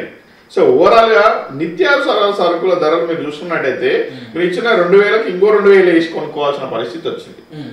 అంటే దీన్ని మీరు ఒక సామాన్యుడు అంటే దిగువ మధ్యతరగతి కానీ మధ్యతరగతి కానీ పూర్గా ఉన్న వాళ్ళు కానీ వాళ్ళ పరిస్థితి ఏంటి? అట్లాంటి వాళ్ళు మన దేశంలో ఎక్కువ ఉన్నారు. మీరు సెన్సస్ చూస్తే సో వాళ్ళు ఎక్కడ పోవాలి? మీరు ఇస్తున్నారు, మీరు పాలసీస్ ఇస్తున్నారు, మీరు స్కీమ్స్ ఇస్తున్నారు, కానీ ఏమైతున్నది? ఒక ఎఫోర్డబిలిటీ అంటే లేదు అది ఇప్పుడున్న పరిస్థితులలో. అంటే పెట్రోల్ చూడండి, అదే 55 ఉన్న డీజిల్ ఇప్పుడు 90 చిల్లర ఉన్నది. 70-80 పెట్రోల్ ఇప్పుడు 112-117 ఉంది. అంటే ఫ్లక్చుయేషన్ అవుతుంది. సో ఇవన్నీ కూడా ఉన్నాయి కదా. బీజేపీకి ఒక సెంటిమెంట్ అంటున్నారు కదా. బీజేపీయే కదా 8 ఏళ్ల నుంచి గవర్నమెంట్ ఉంది కదా. మరి ఏంది ఇది ఒక సామాన్య మానవుని పరిస్థితి ఏంటి? దేశం సురక్షితంగా ఉంది, అచ్చాలుగా దేశం సురక్షితంగా ఉంది. దేశం అంటే ఇక్కడ ఆకలి చావులు, ఇక్కడ దిగువ మధ్య తరగతి వాళ్ళు పూర్తిగా వీళ్ళందరూ చావని అంటే బాంబులతో పేలినప్పుడు దిల్సుఖ్నగర్ లో కావచ్చు, 2006లో కావచ్చు, 2008లో కావచ్చు, లుంబిని పార్కులు కావచ్చు, ఆ టెర్రర్ భయం అంటే అది అంతకంటే భయానకం కాదు. పాకిస్తాన్ మీద ఇలా మనం పై ఉన్నాం, చైనాను కూడా మీరు మళ్ళొక్కసారి గుర్తుపెట్టుకోవాలి. మనం ఇక్కడ మాట్లాడేది మన దేశం సురక్షితంగా ఉండడము ఉండాలి, అన్ని దేశాలతోని కంపారబుల్ సిచ్యువేషన్ లో ఉండాలి. ఎట్ ది సేమ్ టైం నేను అడుగుతున్నది ఒకటే, ఈ కింద ఉన్న ప్రజలు వాళ్ళకు కూడా ఎఫోర్డబిలిటీ ఉంటే బాగుంటుంది. అదే నువ్వు మొత్తం తీసుకొని పోయి నేను దేశాన్ని సెక్యూర్ చేస్తా అంటే వాట్ ఈస్ ద యూస్? నీకు ఇక్కడ ఆకలితో నీకు వస్తున్నావు, అక్కడ దేశాన్ని సురక్షితం చేస్తున్నావు. వాడు వచ్చి చంపేదానికన్నా నువ్వే చంపేస్తున్నావు కదా. వాడు వచ్చి చంపేస్తాడో లేదో తెలియకన్నా ముందే రేషన్ బియ్యమే ఉచితంగా ఇస్తున్నాం. రేషన్ బియ్యం ఉచితంగా ఇస్తున్నాం ఇప్పటి వరకు కూడా. ఓకే, మీరు ఇచ్చిన రేషన్ బియ్యం ఒకటి ఇస్తున్నారండి. నిత్యావసర వస్తువులు అంటే రేషన్ బియ్యం ఒకటేనా చెప్పండి మీరు? మనిషికి 6 కిలోలు మళ్ళీ అంటే ఉట్టి బియ్యము దీన్ని బతకమంట అప్పు ఇస్తున్నాము. చూడండి మీరు చూడండి, అవన్నీ లేవు. సో సుంకిరెడ్డి రాఘవేందర్ రెడ్డి గారు యుఎస్ లో ఉన్నారు, ఆల్రెడీ డెవలప్డ్ కంట్రీ. ఇండియా ఇప్పుడే డెవలప్ అవుతున్న కంట్రీ. అక్కడ కల్చర్ సిస్టమ్ చాలా డిఫరెంట్ ఉంటుంది, ఇక్కడ చాలా డిఫరెన్స్ ఉంటుంది. సో ఎలా అనిపిస్తుంది కంపేర్ చేస్తే మీకు? రెండు విషయాలు చూడాలండి. మన దేశ పరిస్థితులను బట్టి మనం ఉన్న ఇక్కడ ఉన్న సిచ్యువేషన్లను బట్టి మనం ఉన్నాం. అమెరికా అనేది డెఫినెట్ గా అడ్వాన్స్డ్ కాకుండా వాళ్ళు ఏంటంటే ఒక సిస్టమేటిక్ వేలో వాళ్ళు ఉన్నారు. అండ్ మోర్ ఎవర్ ఏంటి అంటే వాళ్ళకు కూడా వాళ్ళకు ఏవైతే సిచ్యువేషన్స్ ఉన్నాయో అక్కడ పరిస్థితులు కూడా భిన్నంగా ఉన్నాయి. అందరు అనుకున్నట్టు అమెరికా డెవలప్డ్ కంట్రీ ఏం ఇష్యూస్ ఉండవు, ఏం ప్రాబ్లం ఉండవు అని అనుకోవద్దండి. వాళ్ళకు ఉండాల్సిన ఇష్యూస్ వాళ్ళకు ఉన్నాయి. కానీ కొన్ని విషయాలు నేర్చుకోవాల్సింది ఏంటంటే ద సిస్టమ్. అంటే వాళ్ళు కొన్ని ట్రాఫిక్ రూల్స్ ఉన్నాయి. ఎగ్జాంపుల్, ఒక చిన్న పిల్లవాడు కూడా ఆరెంజ్ లైట్ పడితే ఆగి చూసుకొని పోవాలనేది. ఇక్కడ మనం పోతామా ఎవరు లేరు కదా అని చెప్పేసి రెడ్ లైట్ ఉన్నా పోతాం. అక్కడ రెడ్ లైట్ నైట్ 2 గంటలకు ఒక రెడ్ లైట్ కాదు, గల్లీలో ఉన్న స్టాప్ సైన్ దగ్గర కూడా వాడు ఇట్లా ఆపి కూర్చుంటాడు అంతే. అంటే వాళ్ళకి నేను చెప్పేది ఏంటి అంటే ప్రభుత్వం చేసే పని ప్రభుత్వం చేస్తుంటది, మనం కూడా ఎడ్యుకేట్ కావాలి. మనకు అరే ఏం చేస్తే బాగుంటుంది, ఇట్లా ప్రభుత్వాన్ని ఊకే విమర్శించవద్దు. ప్రభుత్వం చేసే మంచి పనులను మనము దాన్ని సపోర్ట్ చేయాలి, అభినందించాలి. డెఫినెట్ గా చెయ్యని పనులకు మనం ఏం చేస్తాము అనేది కూడా కావాలి. సో ఏ ప్రభుత్వాలు ఏం చేస్తలేవు మా అది ఇది అని వాళ్ళ మీద వేయకూడదు, మన రెస్పాన్సిబిలిటీ కూడా ఉంటుంది. సో ప్రతి ఒక్కరికి చెప్పేది ఏంటంటే మనం కూడా విలేజ్ లెవెల్ కానీ, పర్సనల్ లెవెల్ కానీ, మండల్ లెవెల్ కానీ, డిస్ట్రిక్ట్ లెవెల్ కానీ, తాలూకా లెవెల్, ఇంకా పై లెవెల్లో ఏ స్థాయిలలో వ్యక్తులు ఉన్నారో వాళ్ళు కూడా ఒక పద్ధతి పాటించినట్టయితే మనది కూడా డెవలపింగ్లో ఉన్నాం మనం. ఇక ఇదన్నీ కావాలి అంటే మనం మన సిస్టంలో ఉన్న చేంజెస్ కానివ్వండి, ఇవన్నీ తీసుకొని వస్తేనే మనం ఏమన్నా అవుతాం ముందరికి. అండ్ మోర్ ఎవర్ ఏంటి అంటే వీళ్ళ క్లోజ్ టు 150 crores మన జనాభా, వాళ్ళు 40 కోట్లు, వాళ్ళ భూమి విస్తీర్ణం మనకు 3 ఇంతలు ఎక్కువ. అంటే అంటే ఇక్కడ ఉన్న సిచ్యువేషన్ అదే చెప్తున్నాను నేను, అక్కడ దాంతో కంపేర్ చేసుకోలేదు. కానీ వాళ్ళకి ఇష్యూస్ కూడా ఉన్నాయి. వాషింగ్టన్ డీసీలో జరిగిన ఆటా మహాసభలకి భారీగా విరాళం ఇచ్చారు. అంటే అంత విరాళం ఇవ్వాలని ఎందుకు అనిపించింది? Again if you see that person ATA మహాసభలు ఇంకో దానికి భారీ విరాళం ఇచ్చాము అంటే నాది బిజినెస్ ఉంటుంది. అక్కడ బిజినెస్ రన్ చేసినప్పుడు అక్కడ నేను మార్కెట్ చేసుకోవాలి నన్ను నేను. సో ఆ మార్కెట్ చేసుకునే దాంట్లో అక్కడ ఉన్న ఆ ఆర్గనైజేషన్ లో నా మిత్రులు ఉన్నారు, నా క్లోజ్ దగ్గర ఉన్నారు. వారు కూడా ఏమైతుంది అంటే ఒక సజెషన్, మీరు ఇలా అండ్ అక్కడ కార్పొరేట్ స్పాన్సర్స్ అని ఉంటారు. ఒక వ్యక్తి, ఒక కంపెనీ, ఒక కార్పొరేట్ స్పాన్సర్ అంటే ఆ ఈవెంట్ చేయాలి అంటే దాదాపుగా వాళ్ళు ఒక 4 మిలియన్ నుంచి 5 మిలియన్లు ఖర్చు చేయాల్సి ఉంటుంది. అంటే సిచ్యువేషన్ సందర్భాన్ని అక్కడ ఉన్న ప్లేస్ ని బట్టి 2 మిలియన్ల నుంచి 5 మిలియన్ ఇవన్నీ కూడా వాళ్ళు డోనర్స్, స్పాన్సర్స్ దగ్గర నుంచే తీసుకుంటారు కదా, మెంబర్స్ ఎవరైతే ఉంటారో. ఆ భాగంగానే నేను సపోర్ట్ చేయడం జరిగింది ఆటా మహాసభ. క్రిస్ గేల్ క్రికెటర్ ని కూడా తీసుకొచ్చారు, మరి ఆయనకి మీకున్న సంబంధం ఏదంటే? See, my partner is a good friend to Chris Gayle. So he has some good connection. So అలాగుంది. సో నా పార్ట్నర్ ఎవరైతే ఉన్నారో ఆబ్వియస్ గా వస్తారు కదా. సో క్రిస్ గేల్ ఇన్వైట్ చేయడం జరిగింది, వారు కూడా రావడం జరిగింది, మనకు సపోర్ట్ చేయడం జరిగింది. సో అలా. సో బిజినెస్ మ్యాన్ రాజకీయ నాయకుడు అయినట్టే అనుకోవచ్చా? అంటే రెండు క్వశ్చన్, బిజినెస్ మ్యాన్ రాజకీయ నాయకుడు కావద్దని నన్ను ఉందా? అయినట్టేనా అంటున్నా నేను. ఆ మాటల దాడికి ఆ విమర్శలకు స్పందిస్తారా? నేర్చుకుంటాం. ఇది ఏమైతుంది అంటే ప్రతిదీ కూడా నేను రెడీ ఉన్నా దా అని యుద్ధం చేయను. దానికి సంబంధించిన శిక్షణ తీసుకోవాలి, దాన్ని నేను కూడా తెలుసుకోవాలి, సబ్జెక్టు ఏంది అనేది చూడాలి. ఏదో అవసరం ఉంది దా కొట్లాడుకుందాం, యుద్ధంలో ఉన్నాం, అది కాదు. నా పద్ధతి ఏంది, ఇక్కడ నేను ఆలోచన చేసేది ఏంది అంటే డెఫినెట్ గా ఒక చేంజ్, ఒక మార్పు నా వల్ల అవుతుందా, ప్రయత్నిద్దాం. నాతో పాటు కలిసి వచ్చే వాళ్ళు ఉంటే సపోర్ట్ ముందుకు వెళ్తాం, లేదు అనుకో ఒంటరి ప్రయత్నం చేస్తూనే ఉంటాం కదా. పవన్ కళ్యాణ్ లాంటి వాళ్ళు ప్రశ్నించే వాళ్ళు 2 చోట్ల ఓడిపోయారు, చిరంజీవి ఒక్కసారి గెలిచాడు. అంటే ఎంతో అభిమానం, అంటే మనం వాళ్ళ పేరు చెప్పలేము, వాళ్ళు చెప్పే ఇన్ని వేల పైన ఉంటారు, లక్షలు. మరి సాధ్యమవుతుంది అనుకుంటున్నారా మీరు? మీకు అంటారు కదా ఏముందా? See, I am not a Pawan Kalyan and Chiranjeevi. I am just Sunkireddy Raghavendra Reddy. I came from small village. Chowdarapalli నుంచి అనే చిన్న గ్రామం నుంచి వచ్చాను. మా ఊర్లో ఉన్న పరిస్థితులు ఏంటి, నా చుట్టుపక్కల ఉన్న వ్యక్తులు ఎవరు, నేను పెరిగిన ఏంటిది సిచ్యువేషన్, అవన్నీ నాకు తెలుసు. సో నేను గ్రౌండ్ లెవెల్లోనే ఉండాలనుకుంటున్నాను. నేను ఏదైనా హెల్ప్ చేయాలనుకుంటే వెతుక్కొని మరి వెళ్ళే రోజులు ఉండే ఫస్ట్. ఇప్పుడు నా దగ్గరికే వస్తున్నారు. మాకు ఇక్కడ ఉంది. ఫర్ ఎగ్జాంపుల్, మేము సంక్రాంతికి దాదాపుగా 4,000 నుంచి 5,000 మంది 500 యువతులకు మేము సంక్రాంతికి ఏమైంది వాళ్ళతో కలిసి పనిచేయడం జరిగింది. అంటే ఏంటి, స్పోర్ట్స్ దాంట్లో. అంటే మేము 4,000 మందికి ఇట్లా వెళ్ళలే కదా, వాళ్ళకి తెలిసి అవును ఇట్లా ఒక ఫౌండేషన్ వీళ్ళు ఇట్లా సపోర్ట్ చేస్తారు క్రీడలకు, మాకు కూడా బాగుంటుంది అనేది వస్తే మనం వెళ్తున్నాం. ఇచ్చేవాడు అంటే సచ్చేవాడు లేచి వస్తాడు ఉంది కదా, దీన్ని ఎలా రెక్టిఫై చేస్తారు? మీరు అన్నది కరెక్టే, కానీ మేమేం చేస్తున్నాం అంటే క్రాస్ చెక్ చేసుకుంటున్నాం మేము. సో ఒక వ్యక్తి వచ్చి అడుగుతాడు, ఒక వ్యక్తి వచ్చి అడిగినప్పుడు మేము ఇల్లు కట్టడం లేదు, సో ఒక వ్యక్తికి సంబంధించిన ఇల్లు మేము ఎఫర్ట్ చేయలేదు, మా ఫౌండేషన్ సపోర్ట్ చేయలేదు, వేరే బ్రదర్ చేస్తున్నాడు, we welcome him, we support them. So మేము చేసేది ఏంటి, నేను ఎడ్యుకేషన్ మీద వర్క్ చేయాలనుకుంటున్నా, విద్యా వైద్యం ఉపాధి మీద చేయాలనుకుంటున్నాను. సో నా కాన్సెప్ట్ వేరు. సో ప్రతి ఒక్కరు నేను వెళ్ళి మొత్తం నేనే చేస్తాను నేను అనట్లేదు కదా. సో అవకాశం ఉన్నప్పుడు, అవసరం ఉన్నప్పుడు, నేను చేయగలిగే పొజిషన్లో ఉన్నప్పుడు దానికి నేను రెస్పాండ్ అవుతున్నాను. సో ప్రభుత్వం అయితే ఎత్తిపోతల పథకాల ద్వారా నీళ్ళు తీసుకొచ్చే ప్రయత్నం చేస్తుంది. సో మీకున్నటువంటి పరిచయాలతోటి కలవకూడదు అంటే దాదాపు వలసలు హైదరాబాద్కి వస్తుంటాయి ఎక్కువ. ఇప్పుడు ఫార్మసీ కంపెనీని తెచ్చి కొంతమందికి పొలాలు పోవటం ఏదో నడుస్తుంది. సో ఇలాంటి వాళ్ళకి ఏమైనా చేతినిచ్చే అవకాశం, పరిశ్రమలు పెట్టినటువంటి వైపు ఆలోచన ఏమైనా ఉందా? ఈ 5 రూపాయలు ఇచ్చి లేదా చదువుకున్న వాళ్ళకి బుక్కులు, లేకపోతే ఏదో కొత్తగా చీరలు ఇస్తాము, అట్లా ఇలాంటి ప్లాన్లేనా? కన్స్ట్రక్టివ్ అప్రోచ్ ఉంది నాకు. నేను ముందే చెప్పాను నేను డెవలప్ చేయాలి అనేది. సో దాని ఫస్ట్ ఎడ్యుకేషన్ నేను చేసేది, నేను చూసేది. అండ్ దెన్ యువతకి, ఇప్పుడు నేను వెళ్ళి ఒక యువత మొన్న వచ్చిండ్రు, ఎస్ఐ కానిస్టేబుల్స్ పొజిషన్స్ పడ్డాయి, క్వాలిఫైర్, వాళ్ళ మెయిన్స్ కోచింగ్ నేను హైదరాబాద్ నుంచి పిలిపించి ఇప్పిస్తున్నా. అంటే ఆ వ్యక్తికి నేను 5,000 ఇచ్చేసి పంపించేయచ్చు. నేను ఎందుకు ఫుడ్ పెట్టి మా ఊర్లో అవన్గల్ని కోచింగ్ సెంటర్ పెట్టి మధ్యాహ్నం భోజనం ఫ్రీగా పెట్టి ఎందుకు ఇస్తున్నాం? వాళ్ళకు అఫోర్డబిలిటీ. అందరికి కూడా ఆడొచ్చే 20 మంది హైదరాబాద్ వెళ్ళలేడా అని నేను అన్నాను. అందులో ఒక్కనికి కూడా నేను చేసే సహాయం అందింది అనుకో చాలు. సో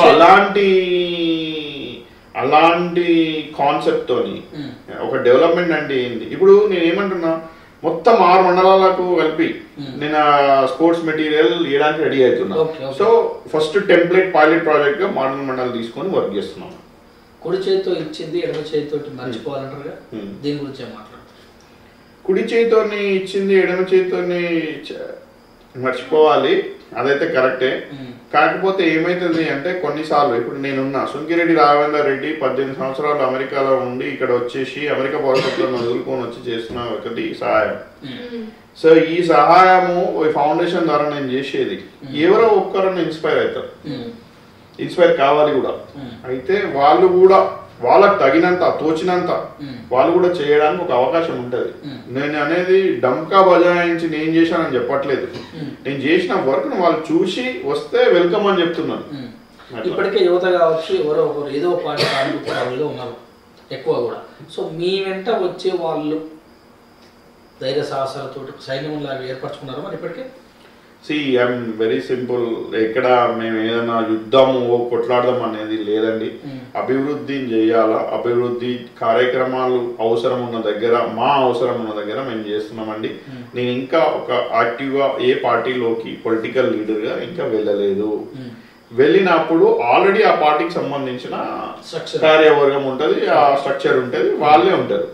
సో అప్పుడు మా వాళ్ళని రెడీ అయ్యండి యుద్ధానికి అవసరం లేదు, పనికి రెడీ అండి అని చెప్తున్నాను నేను. పని ఉంటే మనం వెళ్దాం. ఎందుకు కట్అవుట్లో ఒకే ఒక బొమ్మ మీకు ఒకే ఉంటుంది? మీకు మిమ్మల్ని ఇన్ఫ్లుయెన్స్ చేసిన వాళ్ళు కావచ్చు, లేదా సమాజానికి ఉద్ధరించిన వాళ్ళ ఫొటోస్ ఎందుకు అంటే మీ యొక్క ఫోటో ఎందుకు కావచ్చు ఫోకస్గా? దీన్ని ఏమనుకోవాలి? అంటే సుంకిరెడ్డి రాఘవేందర్ రెడ్డి బొమ్మ ఒకటే అంటే ఫౌండర్ చైర్మన్ ఆబ్వియస్ గా ఉంటుంది. నాకు ఇన్స్పైర్ అయిన వ్యక్తులు ఏంటంటే నేనేం మళ్ళీ అదే చెప్తున్నాను, నా బాల్యం నేను చదువుకున్న మా సిచ్యువేషన్ మా చుట్టుపక్కల నా చుట్టే ఏమైతుంది అంటే నేనేమన్నా ఇక్కడ నేను షో చేయడానికి రాలేదండి. బొమ్మలు పెట్టుకొని ఓకే నేను ఈ బొమ్మలు పెట్టుకున్నా, నేను ఇది ఉద్ధరిస్తున్నాను, నేను ఎవరిని క్రిటిసైజ్ చేయడానికి రాలే. నా పని నేను చేయడానికి వచ్చిన. నా పని ఏంది, ఎవరిని ఇబ్బంది పెట్టకుండా, ఇబ్బంది పెట్టే పని నేను చేయదలుచుకోలేదు, చేయను కూడా. సో అక్కడ అవసరం ఉన్న పనిని బట్టి నేను వెళ్తున్నా. అందుకే నేను ఎవరిది కూడా మీరు అన్నట్టు వివేకానంద గారి బొమ్మ కానీ, అంబేద్కర్ గారి బొమ్మ కానీ, మదర్ తెరిసా బొమ్మ కానీ, జ్యోతిబా పూలే కానీ, ఇంకొకటి ఇవన్నీ ఏవైతే సంఘ సంస్కరణ ఎవరైతే ఉన్నారో సంస్కర్తలు వీళ్ళ బొమ్మలు ఏమైనా లేవు అనేదే కదా మీరు అడిగేది. పెట్టుకుంటారండి. నేను అనేది తప్పు లేదు, వాళ్ళందరూ మంచి చెప్పేటోళ్ళే, వాళ్ళందరూ ఉండొచ్చు. బట్ నేనైతే I'm just following with my self. మహిళల గురించి స్పెషల్ ఫోకస్ ఏమైనా ఉందా? డెఫినెట్ గా ఉంటుందండి. దాని గురించి కూడా మా దగ్గర ఉన్న ఒక బృందం, మా కార్యవర్గ సభ్యులు ఒక 2-3 ప్రోగ్రామ్స్ కూడా డిజైన్ చేస్తున్నారు. ఇప్పటికి ప్రస్తుతానికి అయితే మేము చూసేది ఏంటంటే మహిళలకు ఎక్కడైనా ఒంటరి మహిళలు కావచ్చు, ఇంకోరు కావచ్చు, ఎవరైనా ఇంట్రెస్ట్ ఉన్న వాళ్ళకు ఒక ట్రైనింగ్ అంటే ఒక కోచింగ్ లాంటిది పెడదామా, ఉంటే ఎలా ఉంటుంది, వాళ్ళకి అవకాశాలు ఎలా ఉంటాయి, రేపు పొద్దుగాల ట్రైనింగ్ ఇచ్చి సపోర్ట్ మనమే చేద్దామా వాళ్ళు కావాలనుకున్నప్పుడు అనే ఆలోచనలో ఉన్నాం. అది మెటీరియలైజ్ కాలేదు. ఇప్పుడే రీసెంట్ గానే స్పోర్ట్స్ ఈవెంట్స్ అయిపోయినాయి కాబట్టి, అండ్ అంబులెన్స్ కూడా బ్యాక్ టు బ్యాక్ అవుతున్నాయి మా ఈవెంట్స్. సో డెఫినెట్ గా మహిళలకు కూడా మంచి కార్యక్రమాలు ఉన్నాయి, రైతులకు కూడా ఉన్నాయి. కలకుర్తిలో నివాసం ఏర్పాటు చేసుకుంటారా? ఎక్కడ ఉంటారు ప్రస్తుతం మనం ఉండే చౌదరిపల్లి వెల్లండ మండలం మా ఊరు. కలకుర్తి హెడ్ క్వార్టర్ కాబట్టి ఆబ్వియస్ గా ఉంటాం. సో డెఫినెట్ గా కామన్ గా ఆఫీస్ ఉంది, వెల్లండలో ఆఫీస్ చేయడానికి ఆల్రెడీ రెడీ అవుతుంది. ప్లేస్ చూసినాం, అది ఒక అంటే స్ట్రక్చర్ కూడా రెడీ అయింది. కలకుర్తిది మేము ఫైనలైజ్ చేయబోతున్నాం ఈ మంత్ ఎండ్ లో. ఏం చేయాలన్నా ఒక మోటో అవసరం. ఫర్ ఎగ్జాంపుల్ నేను చెట్టు ఈక్వల్ అమ్మ అని రాసుకుంటా, చెట్టు ఈక్వల్ అమ్మ అని వాడటం అంటే ఒక మోటో. ఒక 4 వాక్యాలు మీ గురించి చెప్పాలంటే, అంటే ఇందాక చెప్పారు విద్య అది ఇది అని, అంటే ఐక్యత ఫౌండేషన్ అంటే ఇది గుర్తు రావాలనే అంశం ఏమైనా ఉందా? డెఫినెట్ గా ఐక్యత ఫౌండేషన్ అంటే వీళ్ళ ఒక భరోసా, ఒక నమ్మకం ఇది రావాలి. అంటే వీళ్ళకు అవసరం ఉంది, వీళ్ళ దగ్గరికి వెళ్తే పని చేయగలుగుతారు, ఒక ప్రజల్లో విశ్వాసం రావాలి. ఒక క్వశ్చన్ మిగిలిపోయింది. మాటలు చెప్పొచ్చు కానీ మూటలు ఖర్చు పెట్టాలంటే చాలా ఇబ్బంది కష్టమే. మీరు చాలా ఇంటర్వ్యూలో చెప్పారు 90% నేనే సొంతంగా ఖర్చు పెడుతున్నా అక్కడక్కడ అన్నారు. సో ఖర్చు పెట్టడం మీకు ఏం అనిపించట్లేదా? ఇష్టపడి చేసే పనికి ఏమవుతుంది అంటే, so you have your limits. అంటే నువ్వు ఒక 10 రూపాయలు సంపాదించుకుంటావు, నువ్వు ఖర్చు పెట్టాలనుకున్నది మిగతాది నా అవసరాలకు పర్సనల్ అవసరాలకు పోను మిగిలింది ఉంటుంది. ఆ మిగిలిన దాంట్లో కొంత ఖర్చు పెట్టాలి. అది మా ఇంట్లో అంటే ఐ షుడ్ థ్యాంక్ మా పేరెంట్స్, మా అమ్మ నాన్నకు కానీ, మా అక్కకు కానీ, అండ్ నా వైఫ్ కానీ, వీళ్ళందరూ సపోర్ట్తోనే. ఎందుకంటే ఒక ఫ్యామిలీని కూడా మనం చేసే ప్రతి పనికి వాళ్ళకి తెలపాలి. సో వాళ్ళ సపోర్టు సహకారంతో, అలానే నాతో ఉన్న వాలంటీర్స్ అందరూ కూడా సపోర్ట్ చేస్తారు. సో డెఫినెట్గా మనకు ఒక ప్లానింగ్ ఉంది. సో ఇబ్బంది ఏం లేదు. అమెరికాలో ఉన్నాయా అలాగే? నా బిజినెస్ ఉంది అక్కడే, ఎక్కడ ఏమి వెళ్ళరు, ఇక్కడే ఉంటారు, నమ్మొచ్చు. ఎందుకంటే ఎలక్షన్ ముందర టెంట్లు వేసుకొని పీక్కుని పోయిన వాళ్ళు చాలా మంది నేను ఉన్నారు. లాస్ట్ ఇయర్ 2018 లో కూడా 10 అదే days ఉన్నారు. మా ఆచార్య గారు అంటే మా బీజేపీ అభ్యర్థి ఆచార్య గారు అంటే నేను వినలేదు పాపం ఎవరో చెప్తే అన్నాను 10 to ఏదో లేచిపోవాలి అని అన్నారంట. But see I'm not saying because నేను ఆయన వినలేదు. But I respect Acharya because he's in the party. అంటే ఏం జరిగినా జరగకపోయినా ఆ పార్టీలో ఉన్నాడు. Respecting for that.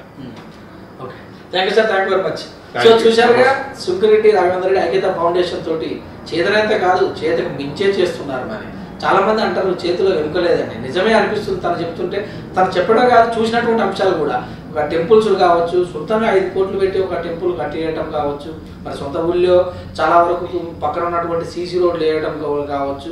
చాలా మంది చూస్తాం రోడ్డు మీద ఎటుకపోయి తీయడం అదలేయాలంటేనే మొమాటం. మరి అలాంటి వ్యక్తి ఇన్ని రకాలుగా ముందుకెళ్తున్నాడంటే విద్య పైన, వైద్యం పైన, పరిశ్రమల పైన తనకు ఉన్నటువంటి పర్సనల్ ఎబిలిటీ కావచ్చు, పర్సనల్ ఇంట్రెస్ట్ కావచ్చు, చాలా ముచ్చటగానే ఉంది. ఇలాంటి కార్యక్రమాలు మరెన్నో చేయాలని, అందుకు మీ సహకారం ఖచ్చితంగా కావాలని మనస్ఫూర్తిగా కోరుకుంటాం. చూస్తుండే విత్ మిస్ ప్రవళికతో మీ సురేష్ దండు. నమస్తే. నమస్తే అండి. Thank you much.